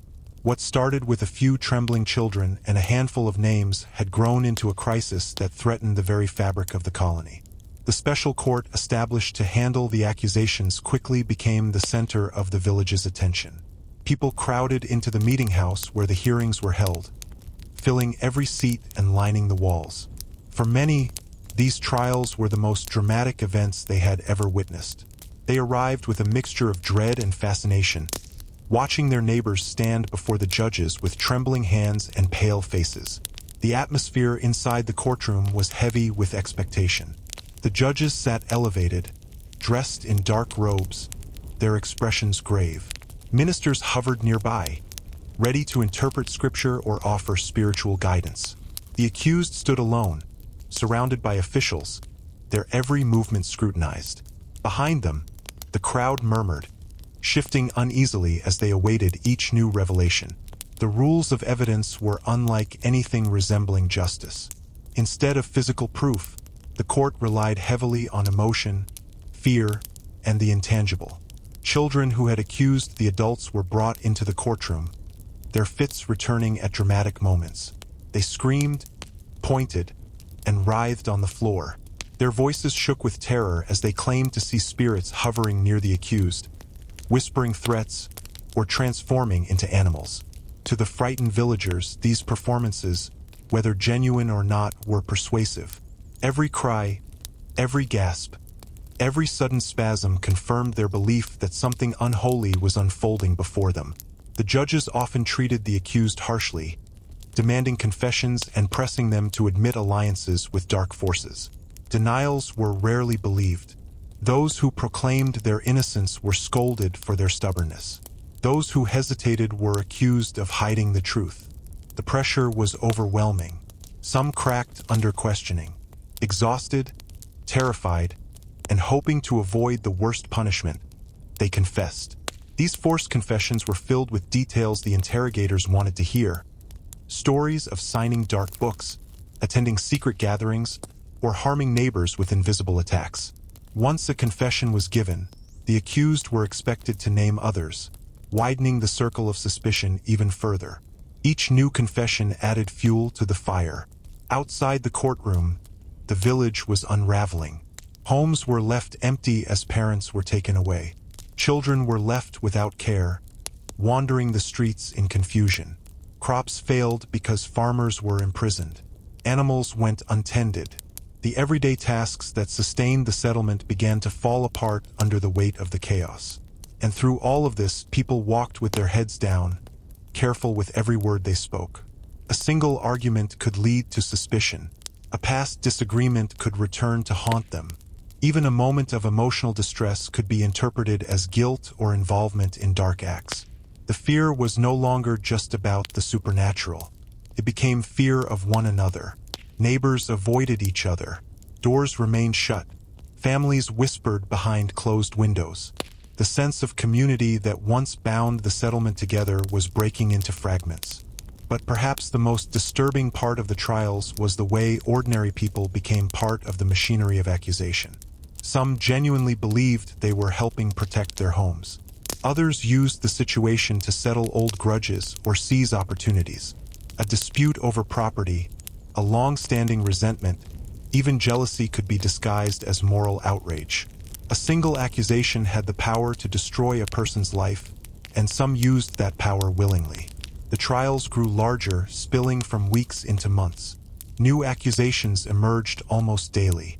The court struggled to keep up, drowning in testimony, confessions, and fear. Ministers wrote letters urging caution or calling for even greater vigilance. The colony's leaders watched anxiously, torn between protecting their communities and controlling the frenzy they had helped unleash. As the summer went on, the crisis reached its peak. Executions began. Grim scenes that left the villagers shaken yet convinced of their righteousness. Gallows were erected. Innocent people were led to their deaths as the crowd looked on, faces pale, hearts pounding. Each execution was meant to bring peace, but instead, it only deepened the panic. Because if the executions failed to stop the chaos, perhaps the threat was deeper, wider, and more unstoppable than anyone realized. The story was far from over. Salem Village stood on the edge of its darkest days, unaware that the trials that consumed them were about to spiral even further out of control, and that the consequences would echo for generations. The shadow that had fallen over Salem Village continued to darken with each passing day. The crisis no longer felt like a temporary disturbance. It had become a way of life. People woke with fear, worked with fear, and slept with fear.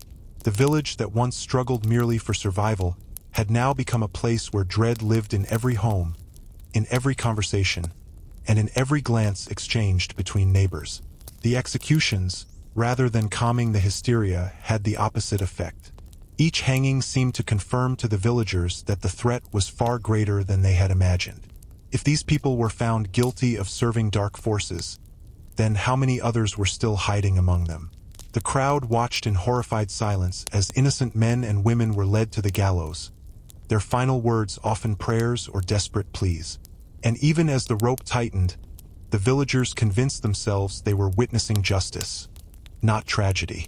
The fear of invisible danger twisted their thoughts. They believed the devil was retaliating. If one accused person was executed, and another child fell ill the following week, villagers saw it as proof that evil was striking back. The cycle fed itself, tightening its grip around the community until logic and compassion were buried beneath layers of fear. Daily routines became increasingly distorted. The village fields, once busy from dawn until dusk, grew quiet. Many of the accused were farmers, their crops left untended. Livestock wandered unattended. Tools rusted in abandoned sheds. People who once traded goods or helped one another now avoided even stepping onto a neighbor's land. Mothers kept their children indoors, fearing that a simple misbehavior, or even an imaginative tale, might bring unwanted attention. Families prayed more than ever, their voices hushed but constant. Ministers filled their sermons with warnings of hidden sin and spiritual warfare, adding fuel to the already blazing panic. They urged the villagers to examine their own hearts, to look closely at their families, and to report anything that might resemble corruption. These instructions, though intended to guide, only made matters worse. Suspicion grew inside homes. Husbands questioned their wives. Parents watched their children with new anxiety, scrutinizing every dream, every complaint, every mood. Some children, overwhelmed by the environment, began experiencing nightmares or anxious fits, symptoms that only deepened the adults' fear that evil was creeping into their homes. The line between imagination and accusation blurred until no one could tell where one ended and the other began. The jail began to overflow. It was never meant to hold so many people. Men and women were chained in cramped spaces, barely able to move. Food was scarce, water infrequent. Families who wished to bring supplies had to pay for the privilege, yet many families were themselves struggling to survive. Children cried for mothers who were no longer at home. Husbands worked alone in the fields, their thoughts heavy with worry. Days inside the jail passed slowly. The accused whispered to one another, sharing stories of their investigations, their trials, their interrogations. Some maintained a strong sense of innocence, refusing to confess even as the pressure grew unbearable. Others, broken by fear, admitted to things they never did, hoping that confession might spare their lives. But every confession came with a price, the naming of new suspects. So the list grew longer. Some of the most heartbreaking accusations were made against elderly women, people who had lived in the village for decades, offering nothing but kindness. Yet all it took was a trembling child pointing a finger or a neighbor speaking of an old disagreement to send them into chains. A lifetime of good deeds could not protect them from the fear that had overtaken the community. As the crisis escalated, a quiet doubt began forming in a few minds.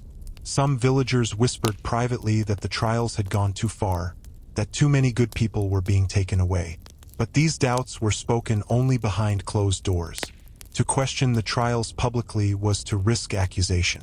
And so, even as the tragedy grew more obvious, silence reigned. Outside Salem village, news of the crisis spread to nearby towns. Some communities looked on with disbelief, unable to imagine how such chaos could take hold. Others feared they might be next. People began watching for signs of similar disturbances in their own villages. Yet despite the growing unease beyond Salem, the trials continued. The judges, empowered by their authority and convinced of their mission, pressed forward. Ministers offered encouragement, believing they were protecting their flock. And the villagers, caught in the storm, felt they had no choice but to follow the path laid before them. But storms like this rarely continue forever, and just beyond the horizon, forces were beginning to gather, voices of reason, unexpected events, and a growing sense of doubt that would eventually challenge the madness gripping Salem. Before the trials could collapse, however, Salem would endure some of its darkest days. More accusations, more heartbreak, and more innocent lives caught in the relentless wheels of fear. The turning point was coming, but tragedy had not finished its course. The summer heat settled over Salem village like a heavy blanket, thickening the air and worsening the tension that already gripped the community. Sweat collected on brows, tempers shortened, and the pressure of daily survival, mixed with the chaos of the trials, made even the simplest tasks feel overwhelming. But beneath that heat, something else was beginning to rise. Small, subtle cracks in the hysteria. For months, the community had accepted every accusation without question. Fear had silenced doubt. But as more respected members of the village were accused, and as the list of the imprisoned grew to include people who had long been considered moral, loyal, and devout, some villagers began to wonder whether something had gone terribly wrong. These doubts crept in quietly. A neighbor might whisper to another while fetching water from a well. A husband might privately admit to his wife that the accusations didn't feel right anymore. But these exchanges were fleeting, spoken in hushed tones and buried quickly under the weight of fear. No one dared say such things publicly. Still, the doubts grew. Even some ministers, who had initially supported the trials, began feeling uneasy. They saw their congregations emptying, their communities breaking apart, and their words causing more fear than comfort. A few ministers wrote letters urging the court to reconsider its reliance on visions and dreams as evidence. Some pleaded for caution, warning that too much weight was being given to the testimonies of frightened children. But their voices were drowned out by the louder, more confident leaders who insisted the trials were necessary to root out evil. Inside the courtrooms, the chaos intensified. The afflicted girls, once trembling, confused children, seemed to take on roles that carried enormous influence. Their fits grew more dramatic, their accusations more pointed. They screamed and shook with such passion that the judges rarely questioned their stories. The more attention they received, the more powerful they became in shaping the fate of the accused. Some began to realize this power, consciously or not, and their performances grew even more vivid. But not everyone in the courtroom accepted these displays without doubt. Some observers noticed inconsistencies in the girls' behavior. At times, their reactions seemed rehearsed, conveniently timed, or exaggerated. A few villagers whispered that the children were getting swept up in excitement or pressure. But these whispers remained soft, overshadowed by the shouts of officials and the cries of the accusers. Meanwhile, the accused continued to suffer behind bars. Families were torn apart. Husbands struggled to maintain farms alone. Children wandered without supervision, their futures uncertain. Some of the accused, worn down by fear and despair, began confessing to crimes they never committed. They spoke of dark meetings, strange creatures, and impossible events, not because they believed these things, but because confession offered a small chance at survival. Yet the confessions, rather than slowing the trials, expanded them. Every confession came with new names, new accusations, new targets. The cycle continued relentlessly. Outside Salem, news of the executions reached the ears of colonial leaders. In Boston, larger, more politically stable, and more skeptical than the small farming village, some officials began questioning what was happening. Reports described innocent people being hanged based on spectral evidence, a type of testimony that civilized courts rarely accepted. Some leaders wondered how a legal system could condemn a person to death based on the claim that their spirit had appeared in someone's dream. These doubts were slow to take form, but they began growing in influence. A few prominent ministers and political figures expressed discomfort. Some questioned whether the court's methods aligned with English law. Others wondered if the villagers' fear had overshadowed their reason. But while the outside world deliberated, Salem Village continued its downward spiral. Families turned against one another. Friends avoided eye contact. People locked their doors at night, not just out of fear of supernatural threats, but from fear of their own neighbors. A widow who had shared bread with her neighbor for years could find herself accused the next morning. A farmer who once helped build the meeting house could suddenly be named as a servant of dark forces. The village was no longer a community. It had become a battlefield of suspicion. Yet the most tragic aspect of this darkness was how ordinary it felt to those living through it. The people of Salem believed they were protecting their homes, defending their faith, and safeguarding their families. They could not see how fear had twisted their judgment, nor how their actions would be remembered as one of the greatest tragedies in early American history. But the turning point was approaching. Signs of change, small, fragile, but unmistakable, were beginning to appear. It would take only a few events to challenge the hysteria, confront the judges, and finally force the colony to reckon with what it had done. Before that change could come, however, Salem would endure more heartbreak, more accusations, and more tragedy. The storm had not yet passed.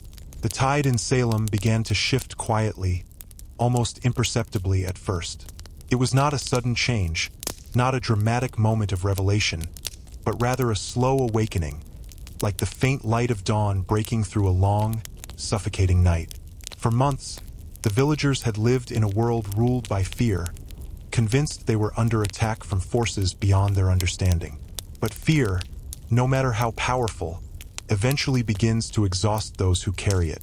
One of the first moments that raised doubt in the minds of observers came during a particularly intense interrogation. An elderly woman, frail and trembling, stood before the judges. Her hands shook uncontrollably as she tried to defend herself. She had lived in Salem for more than 60 years, raised children, cared for neighbors, and worked tirelessly on her small farm. But none of that mattered now. All that mattered were the accusations made against her. As she tried to speak, the afflicted girls began screaming, writhing, and pointing at her with wide, terrified eyes. They claimed her spirit was attacking them, clawing at their throats and whispering dark words. The courtroom erupted in gasps, and the judges leaned forward, watching every movement. But something happened.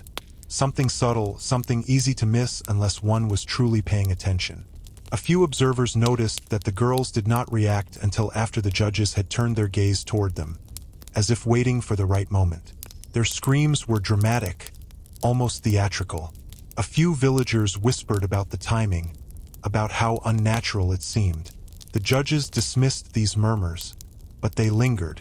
Then came another strange moment, one that stirred deeper concern.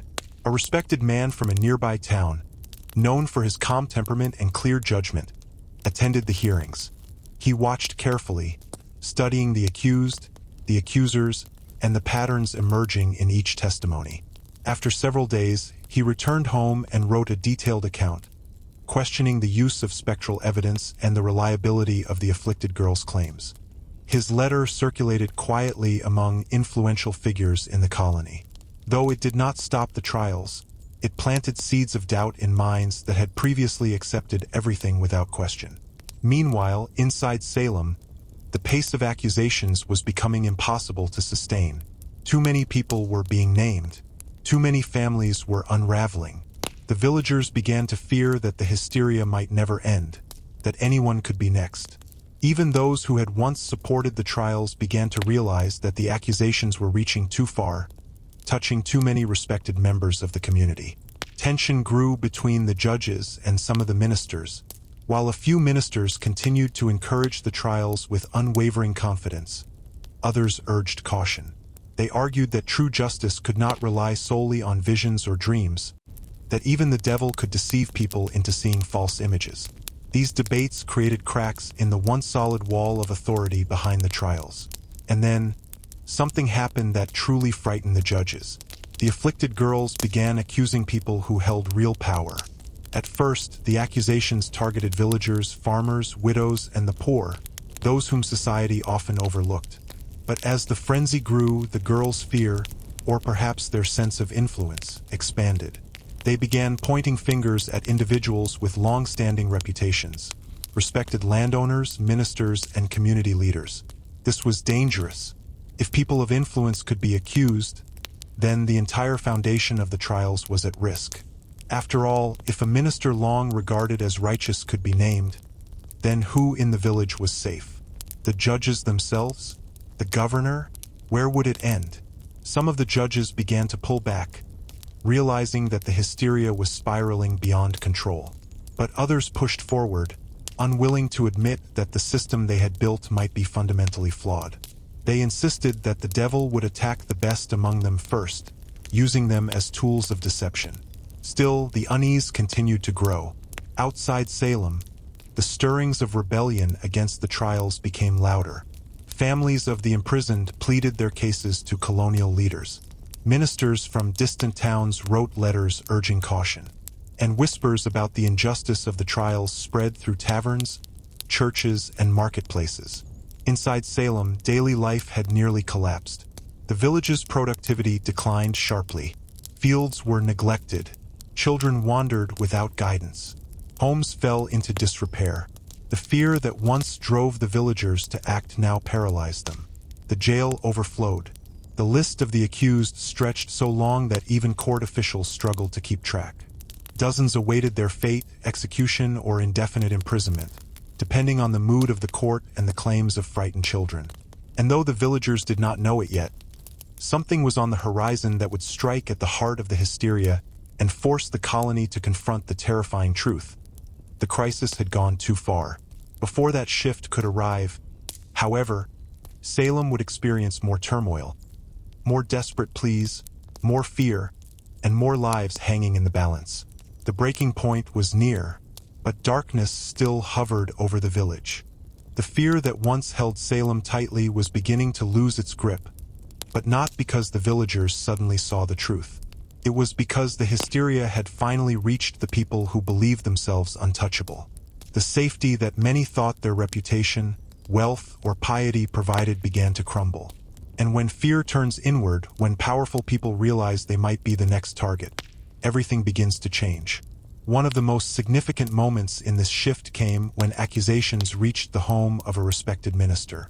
He had spent years preaching to the community, guiding his congregation, and reinforcing the very beliefs that now fueled the panic. When the afflicted girls began claiming that they saw his spirit tormenting them, the minister's supporters were outraged. The idea that such a respected man could be involved in witchcraft seemed absurd to many. Yet the girls shook, screamed, and pointed at him just as they had with dozens of others. Their performance left the courtroom stunned. They claimed he appeared in visions, whispering commands. They cried that he forced them to sign dark books, threatened them, and choked them with invisible hands. For the first time, people who had previously accepted every accusation without hesitation began to question the legitimacy of these claims. If a minister, a man with a lifelong reputation for integrity, could be accused so easily, then truly anyone could be next.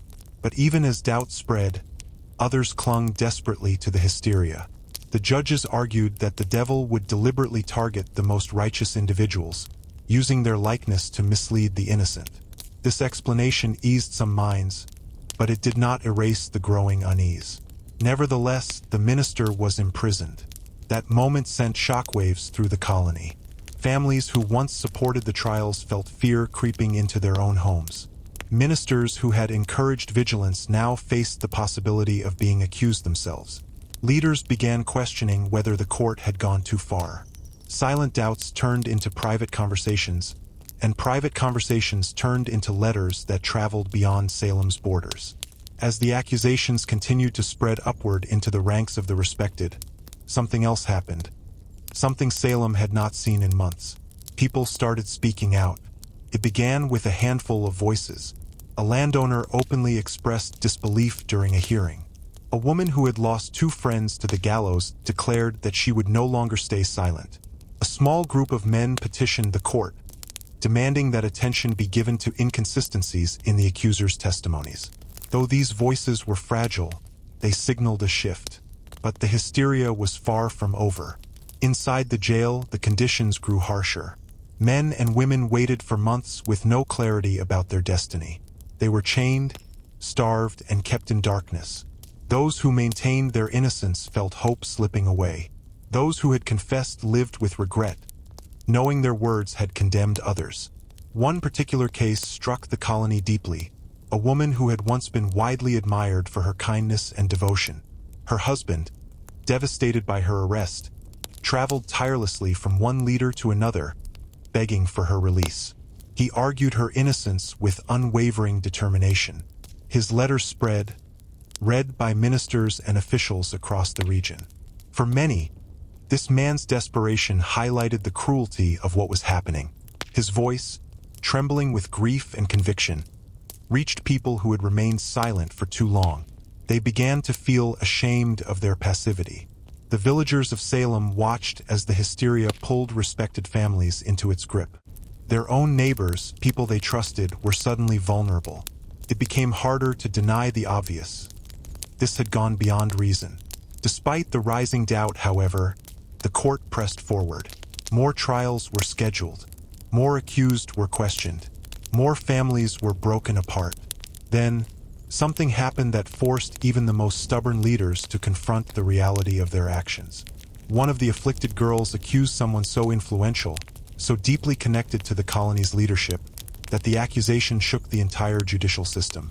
It wasn't merely a respected villager or a minister. It was someone whose condemnation would reflect directly on the colony's political and social stability. This was the moment the judges realized they could not allow the hysteria to continue unchecked. If they did, they risked losing everything: their authority, their credibility, and the entire structure of colonial governance. Behind closed doors, a new conversation began among the colony's leaders. They quietly questioned what they had created. They wondered whether they had lost control of the very hysteria they had tried to manage. And they knew that if they did not change course soon, the consequences could spread far beyond Salem. The tragedy was far from ending, but the cracks were widening. And soon, the events that followed would force the trials into a dramatic and irreversible shift. One that would expose the truth, dismantle the hysteria, and leave Salem grappling with the weight of what it had done. The accusation that now shook the colony was different from all those that came before. It crossed a line the villagers never imagined could be crossed. When the afflicted girls pointed to a figure whose influence reached far beyond Salem, someone deeply connected to the colony's highest authority, everything changed. The judges, who had once leaned forward eagerly at every new claim, now sat frozen, exchanging uneasy glances. It was no longer possible to pretend that the trials were under control. If the girls' visions could target someone so powerful, then their accusations were no longer merely dangerous. They were unpredictable, volatile, and capable of undermining the very structure of the colony. Whispers spread quickly through the courtroom. People exchanged nervous looks. Even those who had fully believed the girls began to question whether their claims were rooted in truth or something else entirely. Had the children been influenced by pressure, fear, or attention? Had the chaos grown so large that even the accusers no longer understood what they were claiming? The judges adjourned the session abruptly, their faces pale. They retreated behind closed doors, speaking in hushed, frantic tones. The colony's leadership was informed immediately, and for the first time since the crisis began, the people in power felt fear not of invisible forces or dark spirits, but of the consequences of their own decisions. Still, the trials continued. The momentum of hysteria was not something that could be halted with a single moment of doubt. The machinery of accusation and judgment was already too large, too heavy, and powered by too many frightened voices. But beneath the surface, something had shifted, and the village felt it, even if they couldn't fully understand it. Soon after, another turning point arrived. A child, known for participating in the fits and visions, broke down during questioning. The pressure had become too much. The weight of expected performances, the fear of disappointing the adults, and the chaos surrounding her overwhelmed her completely. In a trembling voice, she confessed that she had lied. She admitted that her visions were not real, that she had mimicked the others, that she had been afraid to tell the truth. The courtroom erupted. Some gasped in disbelief. Others shouted that she must be lying now. A few demanded she be punished immediately, but the damage was done. Her confession lingered like a stain that could not be ignored. If one child had fabricated her claims, how many others had done the same? This revelation could not be contained. It traveled through Salem like a spark racing across dry grass. Families who had once trusted every word of the accusers began to question the legitimacy of the entire crisis. Parents who had feared their own children's dreams now doubted the meaning of those dreams. Ministers debated quietly among themselves, wondering if they had been misled, if their sermons had fed a fire they never meant to ignite. Outside Salem, the colony's leadership examined the situation with increasing alarm. Letters poured in from ministers, landowners, and respected citizens demanding that the court reconsider its methods. Some pointed directly to the use of spectral evidence, arguing that no lawful court should rely on visions or dreams to decide life and death. Others urged mercy, citing the disproportionate number of women, the vulnerable, and the marginalized who had been condemned. The judges, once confident in their judgments, now felt their authority slipping. They struggled to maintain control during hearings, pausing frequently, whispering among themselves, and hesitating before questioning the accused. Their once commanding presence weakened, revealing uncertainty that the villagers had never seen before. Meanwhile, in Salem itself, the weight of exhaustion settled over the community. The villagers were tired of fear, tired of funerals, tired of watching friends and family dragged away in chains. The daily routines of life had been disrupted for too long. Crops were failing, livestock numbers dwindled, households fell into poverty. The community could not endure much more. And then came a moment that no one expected, one that pushed the colony toward a reckoning. A respected judge, who had played a central role in the trials, publicly expressed doubt. His voice, once firm and unwavering, now trembled as he questioned the very foundation of the proceedings. He admitted that he feared innocent blood had been spilled. He asked how the colony could ever recover if they continued down this path. And he urged the court to reconsider its approach before the situation grew even worse. His words carried weight. People listened. Ministers listened. Colonial officials listened. The trials had relied on a sense of absolute certainty, a belief that every accusation was true, every confession valid, and every execution justified. But now that certainty was unraveling, and though the judges attempted to push forward, the ground beneath them was shifting rapidly. The villagers sensed the change. Some felt relief, as if a dark cloud was finally beginning to lift. Others felt fear, unsure what the collapse of the trials might mean for their families, their community, and their faith. And a few, still trapped in the mindset of fear and belief, clung desperately to the idea that justice must continue, regardless of the cost. The storm that had consumed Salem was beginning to break apart. But the process of unwinding hysteria is never simple. Before the villagers could begin the long journey toward clarity and remorse, one final wave of conflict and confusion would sweep through the community. Salem was not finished with its tragedy just yet. The unraveling of the Salem trials did not happen with a sudden revelation or a sweeping declaration. Instead, it emerged from a series of moments: quiet doubts, unexpected confessions, and public hesitations that slowly chipped away at the once solid foundation of hysteria. By now, the fears that had burned so intensely were beginning to flicker, but they were not yet extinguished.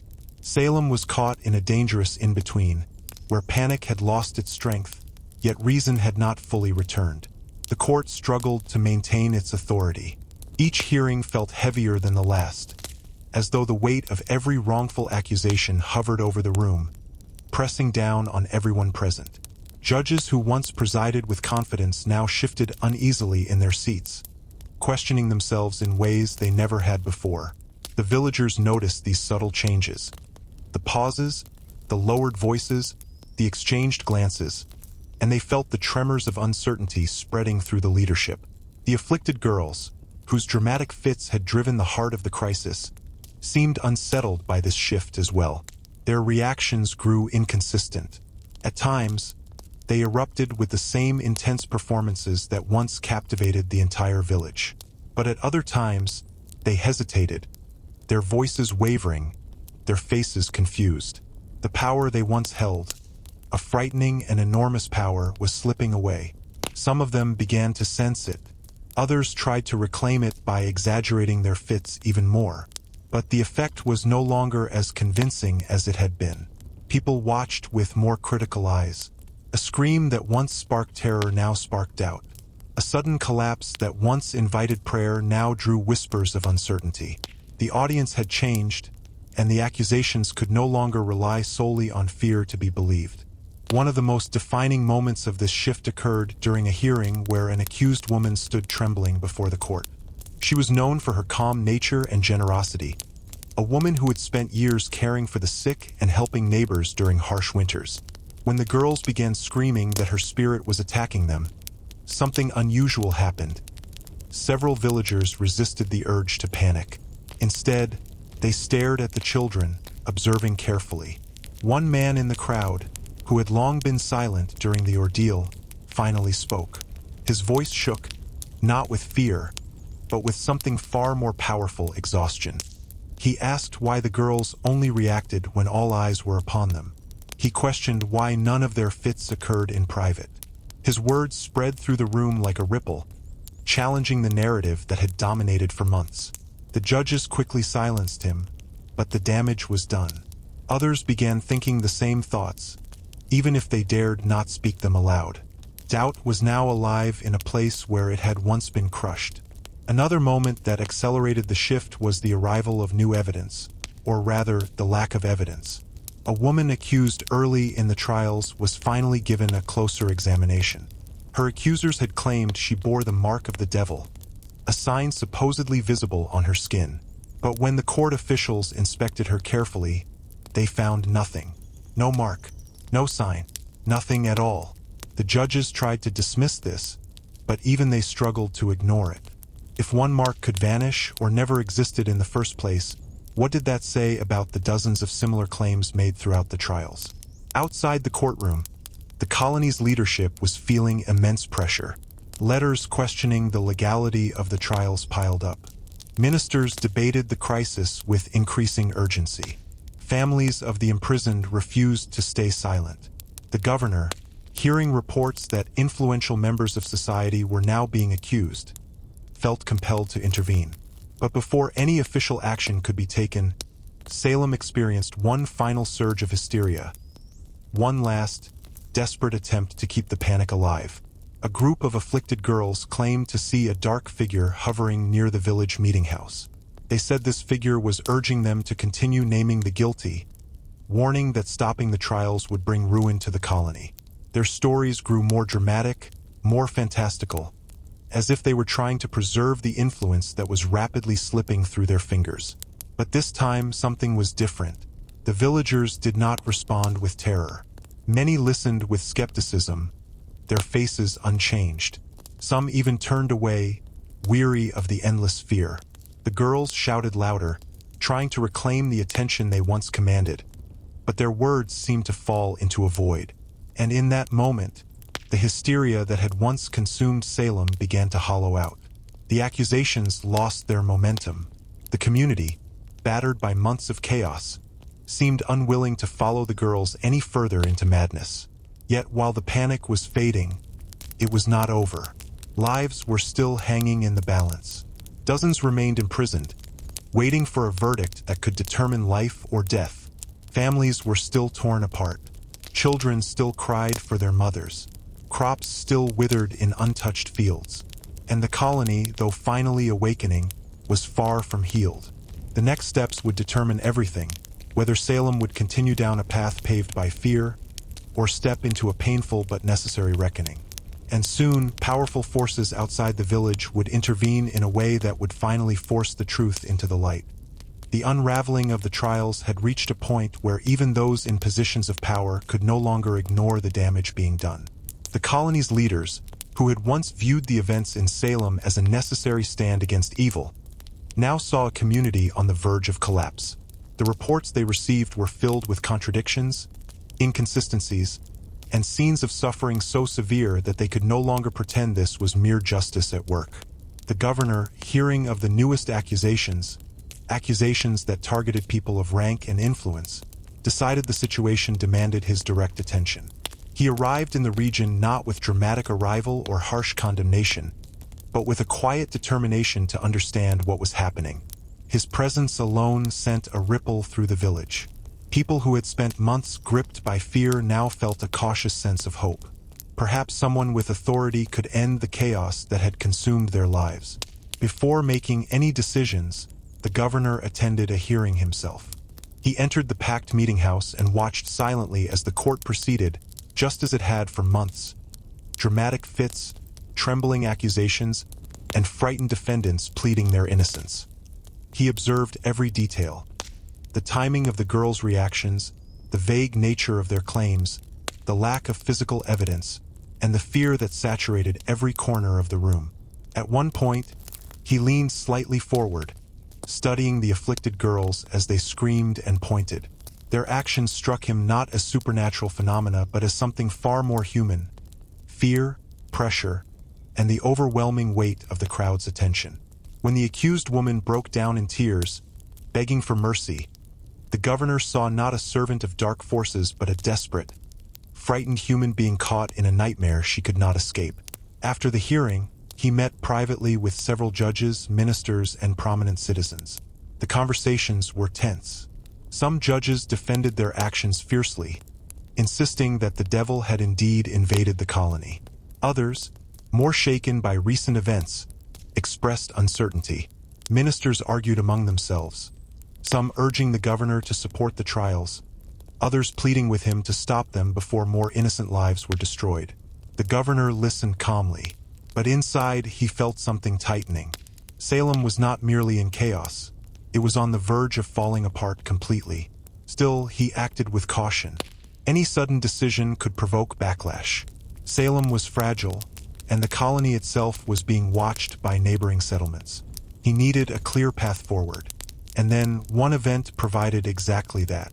A respected minister from a nearby town delivered a powerful written statement that circulated through the colony. In it, he argued with relentless clarity that the use of spectral evidence, visions, dreams, spiritual impressions, had no place in any court of law. He pointed out that such evidence could easily be manipulated, misunderstood, or even imagined. He reminded the leaders that even in religious texts, evil forces were said to deceive the senses. Therefore, relying on visions to execute people was not just unwise, it was dangerous. This statement gained immediate attention. Ministers referenced it in their sermons. Citizens whispered about it in markets. Even some of the afflicted girls' parents quietly admitted that the document had shaken them. The idea that the devil could appear in the form of innocent people forced many to reconsider everything they had believed. If that were true, then how could any accusation be trusted? The governor now had the support he needed. With the backing of influential ministers and growing public doubt, he announced a monumental decision. The court responsible for the witch trials would be dissolved. The announcement struck Salem like a thunderclap. Some villagers reacted with relief, their shoulders sagging as if a terrible weight had finally lifted. Others, still trapped in fear, protested, begging the governor not to abandon the village to what they believed was an ongoing spiritual attack. But the decision stood. The machinery of accusation was finally being dismantled. Yet the story was not over. Though the court was dissolved, dozens of people remained imprisoned. Chains still clung to their wrists and ankles. Families still feared for their loved ones. Lives were still hanging in a terrible limbo, unsure whether the future held mercy or continued punishment. In response, the governor created a new court, one that would no longer accept spectral evidence. Instead, it would require solid, tangible proof, facts, witnesses, real-world evidence that could withstand scrutiny. This single change altered everything. Case after case fell apart. The accusations that once seemed powerful now crumbled under the weight of logic. Without visions or dreams to support them, the claims of the afflicted girls lost their force. They tried to continue their performances, but the courtroom no longer responded with gasps of fear. Instead, judges leaned back, unimpressed. Observers exchanged skeptical glances. The girls' power faded right before their eyes, and one by one, the accused were found not guilty. But the end of the trials did not mean the end of the suffering. Salem was left with scars, deep, painful scars that would shape the community for generations. Families that had lost loved ones could not simply forget. Children who had accused their neighbors would grow up carrying the weight of their actions. Ministers who had encouraged the hysteria would grapple with regret. And the colony itself would be forced to confront the horrifying truth that fear, unchecked, had led them into darkness. Still, a fragile light had begun to shine again over Salem. The worst was ending. The reckoning was beginning. In the next part, we move into the final phase of the story, how the trials collapsed completely, how the imprisoned were freed, and how the village struggled to understand the tragedy it had created.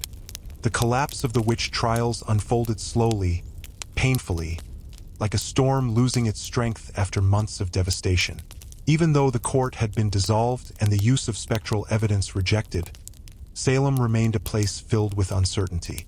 The villagers were unsure how to feel: relief, shame, anger, or fear. They had lived so long under the shadow of hysteria that normal life felt distant, almost unfamiliar.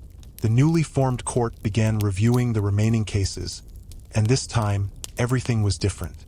The judges who once leaned forward eagerly at every accusation now leaned back, calm and thoughtful. The afflicted girls, who had once commanded the courtroom with their screams and fits, found their influence shrinking. When they cried out, the judges did not react. When they claimed to see spirits, the officials did not respond with alarm. Their words had lost their power. Without spectral evidence, there was nothing left to support the accusations. One by one, the cases fell apart. A man who had been accused of tormenting his neighbors through invisible attacks was found innocent when no physical evidence could be produced. A woman who had been imprisoned for months was released after the witnesses against her admitted they had repeated the claims of others without truly understanding them. A servant who had confessed under extreme pressure recanted her statement, explaining that she had been terrified into saying whatever the officials wanted to hear. For the first time in months, the courtroom felt grounded in reality. Still, some judges struggled with the sudden shift. They had built their reputations on the belief that they were protecting the colony from a great evil. To admit they had been wrong meant admitting they had destroyed innocent lives. That kind of truth is painful, and few are eager to face it. But the evidence or lack of it left them no choice. The governor issued orders that many of the imprisoned be released immediately. Families rushed to the jail, their hearts pounding with hope and fear. Some prisoners emerged weak and thin, barely able to walk. Their hands were scarred from shackles. Their faces were pale from months without sunlight. Children ran to parents they had not seen in months. Husbands held wives whose lives had hung in the balance. Neighbors cried openly in the streets. But not every reunion was simple. Some prisoners were released only to discover that their homes had fallen into disrepair. Their fields were barren, or their belongings had been lost or stolen during their imprisonment. Some returned to families who had struggled to survive without them. Others found themselves shunned by a few villagers who still believed the accusations. Even though the trials were ending, the consequences lingered. Meanwhile, the colony's leaders faced their own reckoning. The governor issued a proclamation expressing deep sorrow for what had occurred. Ministers preached sermons acknowledging the tragedy, urging the community to seek forgiveness and healing. But apologies could not bring back the lives that had been taken. The families of those executed grieved deeply. They visited the sites where their loved ones had died, placing flowers or small tokens of remembrance. Some struggled with guilt, wondering if they could have done more to save them. Others lived with anger, knowing that the officials who sentenced their relatives to death would face no punishment. In the months that followed, Salem experienced a kind of silence, a silence heavy with reflection. The villagers walked carefully, speaking softly, avoiding the kinds of bold declarations that had once fueled the hysteria. Old friendships were slowly repaired, though some wounds never fully healed. Children grew older, carrying memories they could not yet understand. And the afflicted girls, now stripped of the attention they once received, faded into the background of village life. Some of them lived with regret. Others lived with denial. A few left Salem entirely, unable to endure the shame of their own actions or the stares that followed them wherever they went. The colony worked to rebuild itself. The fields were tended again. Homes were repaired. Life resumed, but the air had changed. The village had learned a lesson so painful that it would echo through history. Fear, when left unchecked, can destroy even the most faithful communities. It can twist judgment, turn neighbor against neighbor, and drown reason beneath waves of panic. Years later, when people looked back on the Salem witch trials, they saw not a story about dark forces or spectral visions, but a story about human weakness, fear, pressure, superstition, and the desperate search for meaning in uncertain times. They saw how ordinary people, overwhelmed by hardship, could be swept into extraordinary tragedy. And even centuries later, the echoes of Salem would remain a cautionary tale about the danger of assumption, the fragility of justice, and the devastating power of collective fear. The storm had finally passed, but its scars would stay with Salem, and with history, forever. Long after the last prisoner was released, and long after the final hearings concluded, the people of Salem found themselves standing in the quiet aftermath of a tragedy they could hardly comprehend. Life resumed, but it did not feel the same. The land was still the same. Fields, forests, farms. But the community had changed in ways no one could easily articulate. The silence that settled over Salem was not peaceful. It was heavy, reflective, and filled with unspoken questions. Families avoided discussing the trials directly, not because they had forgotten, but because the memories were too painful to confront. Children remembered the screams in the courtroom, the sudden disappearances of neighbors, the nights when their parents whispered behind closed doors. Adults remembered the fear that had shaped their decisions, the pressure of the community, and the moments when they failed to speak out. Some carried guilt, others carried anger. Many carried both. The ministers who had once warned the colony of unseen dangers now found themselves preaching about humility, caution, and forgiveness. Their sermons shifted from warnings of spiritual warfare to reflections on human frailty. They urged their congregations to seek healing, to recognize the damage done, and to rebuild trust where it had been broken. But even their voices trembled at times, weighed down by the knowledge of how deeply they had influenced the events. For the judges who had presided over the trials, the reckoning was even more personal. Some attempted to justify their decisions, insisting they had acted according to the knowledge and beliefs of the time. Others felt remorse, acknowledging publicly that they had condemned innocent people. A few wrote letters seeking forgiveness from the families of those they had sentenced. The letters varied, some sincere, others hollow, but the families received them with mixed emotions. Grief does not disappear simply because someone apologizes. The widows and children of the executed struggled with feelings that twisted and tangled inside them. Some forgave quickly, understanding that fear had clouded the minds of the judges and the community. Others held onto their pain, unable to accept that those responsible would face no real punishment. Their loved ones were gone forever, and no apology could change that. The afflicted girls, whose accusations had set the tragedy in motion, lived with consequences of their own. Some withdrew from public life, avoiding the stares and the whispers that followed them. Others grew hardened, insisting they had spoken truthfully, refusing to accept responsibility. A few confessed years later, admitting the fear, pressure, and confusion that had driven their words. But by then, the damage was already carved into history. Salem itself changed slowly. It rebuilt homes, restored fields, and tried to return to the routines that once defined village life. But the memory of the trials lingered like a shadow over the community. Even decades later, elderly villagers would lower their voices when recalling those dark months, as if the past still held power over the present. As generations passed, the events of Salem began to transform from tragedy into cautionary lesson. Stories were told, not to frighten children, but to remind them of the dangers of unquestioned fear. The trials became an example of how communities can lose sight of truth when overwhelmed by panic, how easily justice can crumble, and how deeply human beings can harm one another when driven by superstition instead of understanding. Historians would later study Salem, analyzing every detail, trying to understand how such a catastrophe could occur. They traced the story back to its origins, back to medieval Europe, where fear of witchcraft and supernatural forces shaped laws and beliefs. They recognized how the harsh realities of colonial life, disease, hunger, isolation, and conflict, created fertile ground for hysteria.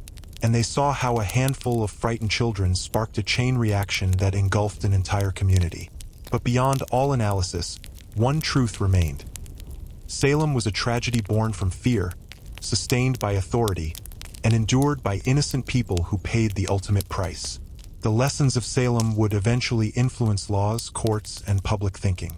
Communities learned to question evidence, to challenge assumptions, and to recognize the danger of mob mentality.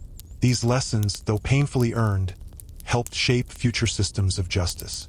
And yet, the story remains relevant, even centuries later. It serves as a reminder that fear and rumor can still spread quickly, that communities can still fall into patterns of suspicion, and that justice is fragile if not carefully protected. The Salem witch trials stand not only as a historical event but as a warning, a reminder that humanity must always be vigilant against the forces within us that can lead to destruction. In the quiet fields of Salem today, nothing remains of the gallows. The meeting house is gone. The jail has disappeared. But the memory endures, carried in books, museums, and the stories passed from one generation to the next. A reminder of a time when fear overpowered reason, and when a village lost itself in the shadows of its own beliefs. The storm may have passed, but the lessons remain, etched permanently into history. In the months and years that followed the collapse of the trials, Salem began a slow and difficult journey toward healing. Yet healing did not come easily. The village, once tightly connected by shared survival, had fractured under the weight of suspicion and grief.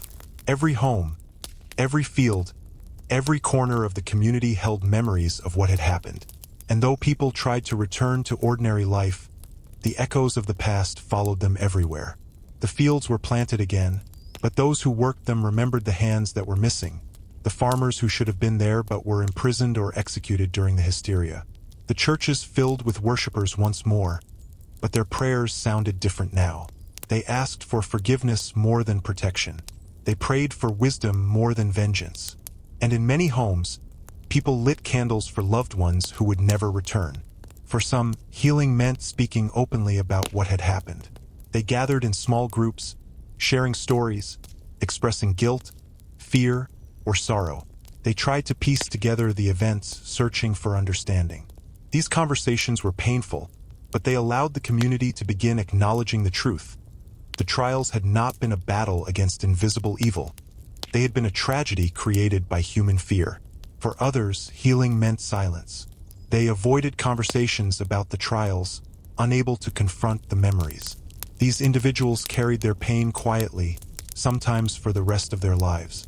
The The silence itself became part of the legacy, a reminder that some wounds never fully close. As the years passed, the colony as a whole reflected on the lessons of Salem. Leaders revised laws to ensure that such a tragedy could never occur again. Courts required stronger evidence, clearer testimony, and greater protection for the accused. Ministers were encouraged to separate spiritual belief from legal judgment and to recognize the limitations of human interpretation. These changes echoed far beyond Massachusetts.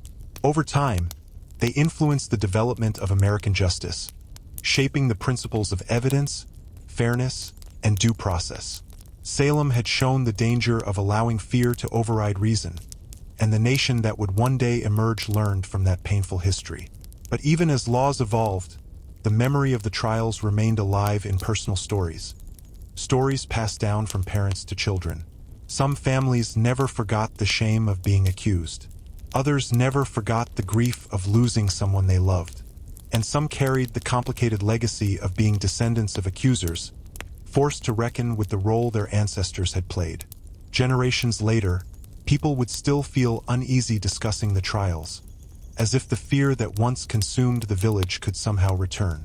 But with time, the narrative changed. Salem became a symbol not of witchcraft, but of the dangers of hysteria, the fragility of justice, and the power of collective fear. The land itself continued to transform. Forests were cleared, roads were built, and new settlements grew.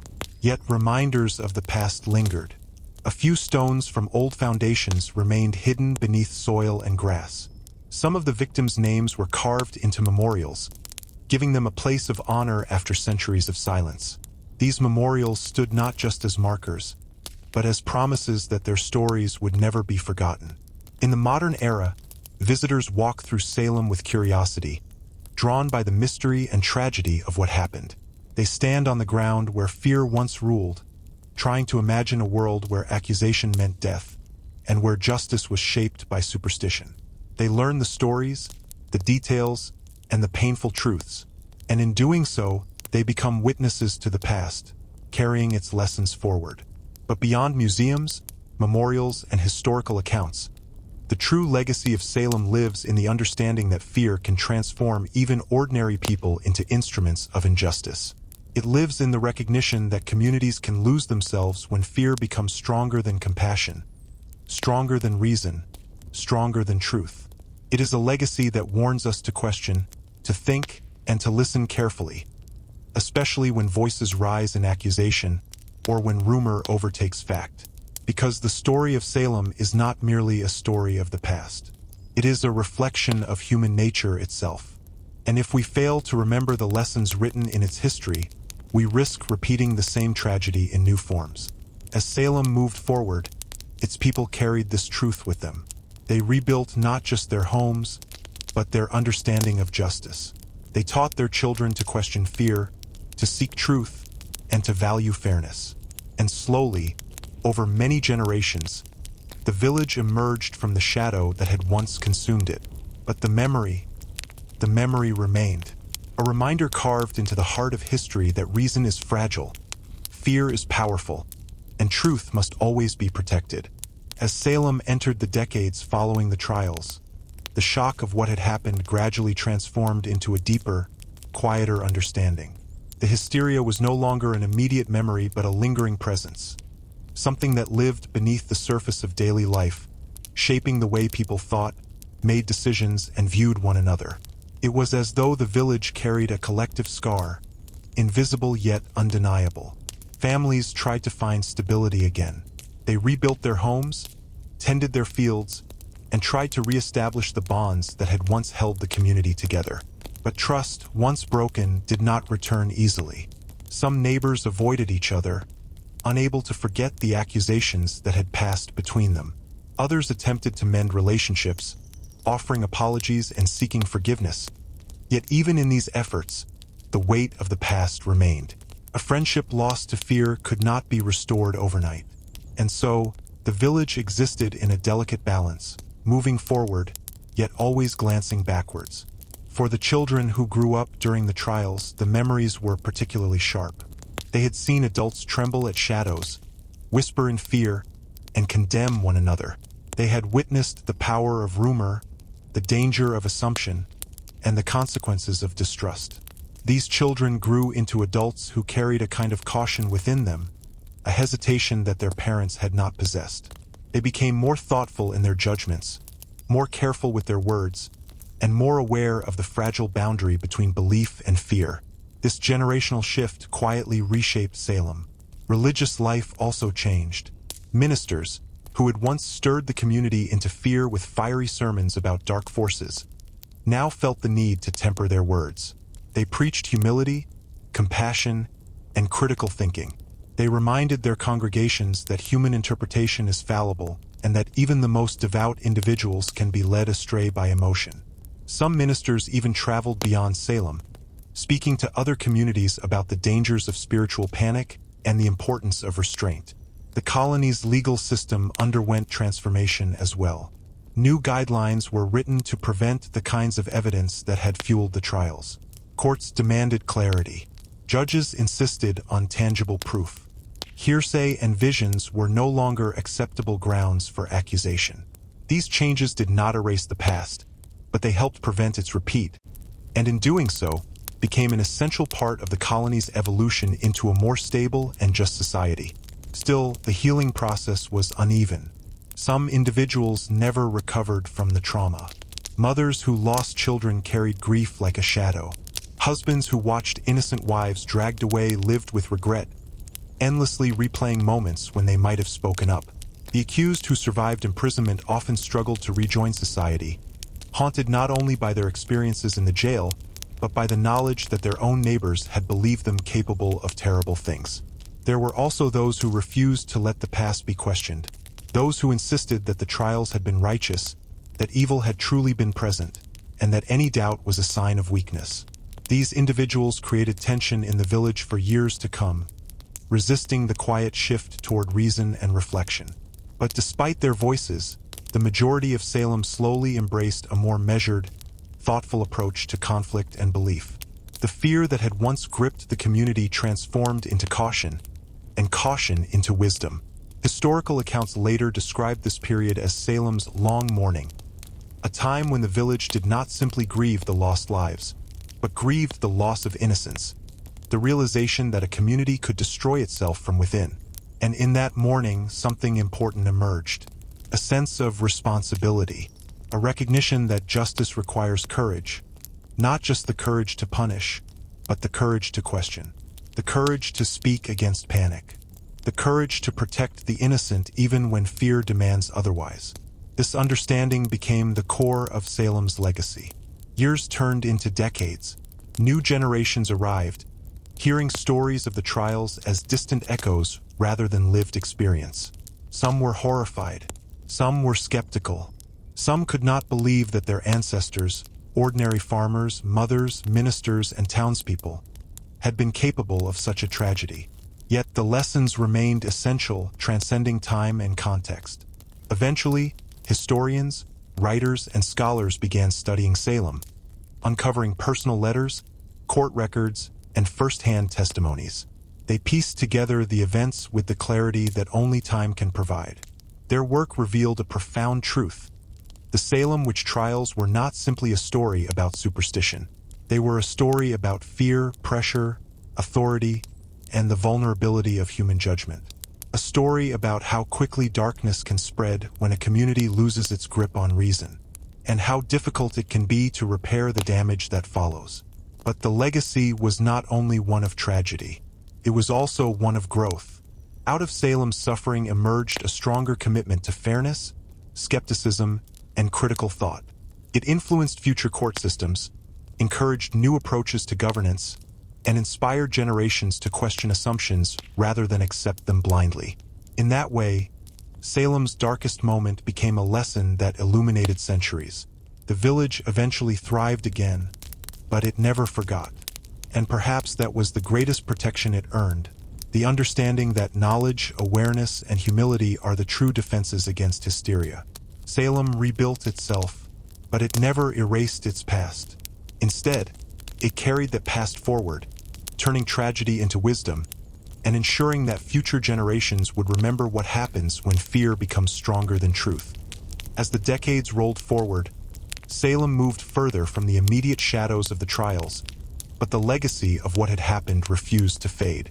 Instead, it settled into the identity of the community, woven into stories, traditions, and the quiet lessons parents passed to their children.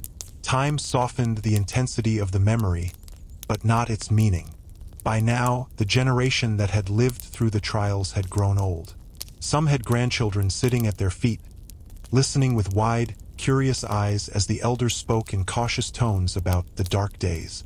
The children heard fragments: fear, screams, gallows, names whispered in terror, but the elders rarely provided full details. They wanted the young to remember the lessons, not the horror. And yet, the children sensed the weight behind the words. They felt the tremble in their grandparents' voices, the heaviness in their parents' eyes. Even without fully understanding, they carried the story forward in their own way. As Salem's younger generations matured, they developed a complicated relationship with the past. Some felt shame, wishing the trials could be forgotten entirely. Others felt a quiet pride that the community had survived such a terrible chapter. A few even felt a strange fascination with the events, trying to imagine how things had spiraled so quickly, how ordinary people could fall into such extraordinary madness. These mixed feelings became part of Salem's identity, shaping how it remembered its tragedy. But the effects of the trials reached far beyond Salem. Scholars and leaders across the colonies studied the records, analyzing every detail to understand what had gone wrong. They recognized that the trials were not an isolated incident, but a reflection of deeper issues: fear, isolation, rigid belief systems, and the overwhelming pressures of survival in a harsh world. These reflections eventually influenced political shifts, encouraging a move toward secular courts and more structured protections for the accused. Even in Europe, where memories of medieval witch hunts still lingered, the Salem trials were seen as a warning. Societies that rely on superstition and unchecked authority risk destroying themselves. The events in Salem were discussed in philosophical circles, referenced in debates, and used as examples of the dangers of collective fear. Over time, Salem's tragedy became a cornerstone of early American history, something studied not just for its events, but for its lessons about humanity. The landscape itself changed too. New roads stretched across the region. Houses were rebuilt, upgraded, or replaced entirely. Meeting houses were renovated. Fields expanded. And as modernization slowly touched the region, the physical traces of the trials faded. But beneath the soil, beneath the layers of time, the memories remained rooted. By the 18th and 19th centuries, the people of Salem began memorializing the events more openly. They placed plaques, wrote books, and gathered old documents to preserve as much evidence as possible. What had once been whispered in shame was now discussed with a mixture of sorrow and historical curiosity. Some families revealed old journals. Others shared letters passed down through generations. These records became invaluable pieces of history. As America grew, Salem's story became part of the nation's larger narrative, a reminder that injustice is not always born from malice. Sometimes it comes from fear, sometimes from ignorance, and sometimes from the very human desire to find meaning in suffering. Visitors began coming to Salem, drawn by the story of the trials. They walked the streets trying to imagine life in the 1600s. They stood in the places where accusations were spoken, where confessions were forced, where sentences were declared. They felt a strange mixture of fascination and sorrow, caught between curiosity and the gravity of what occurred. Salem itself responded in different ways. Some residents embraced the interest, using it to educate others. They hosted discussions, reenactments, and educational tours. Others disliked the attention, feeling that the tragedy should not become a spectacle. This tension shaped the town's modern identity, where history, education, tourism, and respect all intersected. Yet through all these changes, the central truth remained. Salem was no longer defined by fear, but by reflection. The villagers who once trembled at shadows were now replaced by generations who studied the lessons with clarity and perspective. The fear-driven accusations had become cautionary tales, teaching future generations to question, to think critically, and to never allow panic to override compassion. In a way, the transformation of Salem mirrored the larger story of humanity, moving from superstition toward understanding, from fear toward reason, from reaction toward reflection. But even as Salem grew into a place of learning, its past remained a warning, a reminder that darkness is not always external. Sometimes it emerges from within communities, from within belief systems, and from within the human mind itself. Salem's story had moved from tragedy to memory to lesson, and yet one final part remained, the part that brings together the entire journey, from medieval superstition to colonial hardship to the witch trials themselves. A closing chapter that ties all three eras into a single message about fear, humanity, and the world we create. Across centuries, through shifting landscapes and evolving societies, one thread runs unbroken through human history: the presence of fear. It moves with us, grows with us, and sometimes overwhelms us. Medieval villages felt its grip in the shadows of superstition. Early colonists encountered it in the uncertainty of a new world. And in Salem, fear reached its most devastating form, exploding into a tragedy that changed the course of history. When we look back to the Middle Ages, we see a world shaped by hardship and imagination. People lived in small, isolated communities where the night felt alive, where illness had no explanation, and where nature seemed full of secrets. In that world, it made sense to look for meaning in every shadow and sign. Fear was woven into everyday life, born from the struggle to survive in a world that rarely offered comfort. From those medieval fears came beliefs, stories of spirits, curses, and witches, stories that shaped laws, guided punishments, and influenced generations. They didn't begin with malice. They began with uncertainty, with the desire to understand the unexplainable, with the instinct to protect loved ones in a world filled with danger.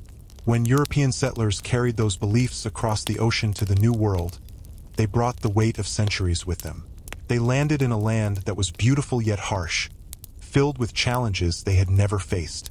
Winters were colder, food was scarcer, and isolation was deeper. Villages were small, closely connected, and painfully vulnerable. Every sickness, every loss, every unexplained event felt larger here than it had in the old country. And when fear came to these settlers, it came quickly. They had inherited generations of stories about dark forces and unseen enemies, and those stories found new life in a world they did not yet understand. The pressure of survival mixed with the old beliefs, slowly building a foundation that would one day crack beneath the weight of panic. That crack came in Salem. It began quietly, whispers, unusual behavior, a handful of frightened children. But the fear behind those whispers was ancient. It reached back to medieval nights, to candlelit rooms where families told stories to explain the darkness. It reached through generations of warnings, legends, and anxious imaginations. Salem did not invent fear, simply inherited it. The tragedy unfolded because people believed they were doing the right thing. They believed danger was real. They believed the invisible enemy had returned. And in that belief, reason vanished. Justice faltered. Community bonds shattered. Everything that held the village together, trust, compassion, shared purpose, collapsed in the face of something no one could see but everyone felt. Looking back now, it is easy to wonder how it happened. But the truth is far simpler and far more unsettling. Salem showed what humans are capable of when fear outweighs truth, when emotion replaces evidence, when imagination becomes more powerful than reason. From medieval peasants to colonial families, people were always searching for answers. But sometimes they searched in the wrong places. Instead of understanding the world, they fought against it. Instead of questioning, they believed too quickly. And in moments of crisis, belief became weapon, rumor became truth, and fear became a force stronger than judgment. Yet Salem also taught us something extraordinary. It showed us that humanity can grow. The same world that once embraced superstition eventually embraced understanding. The same societies that once condemned imaginary threats learned to question, to reason, to demand proof. Laws changed, courts transformed, beliefs softened, and the idea that panic could ever again decide guilt slowly faded. But the lesson remains essential.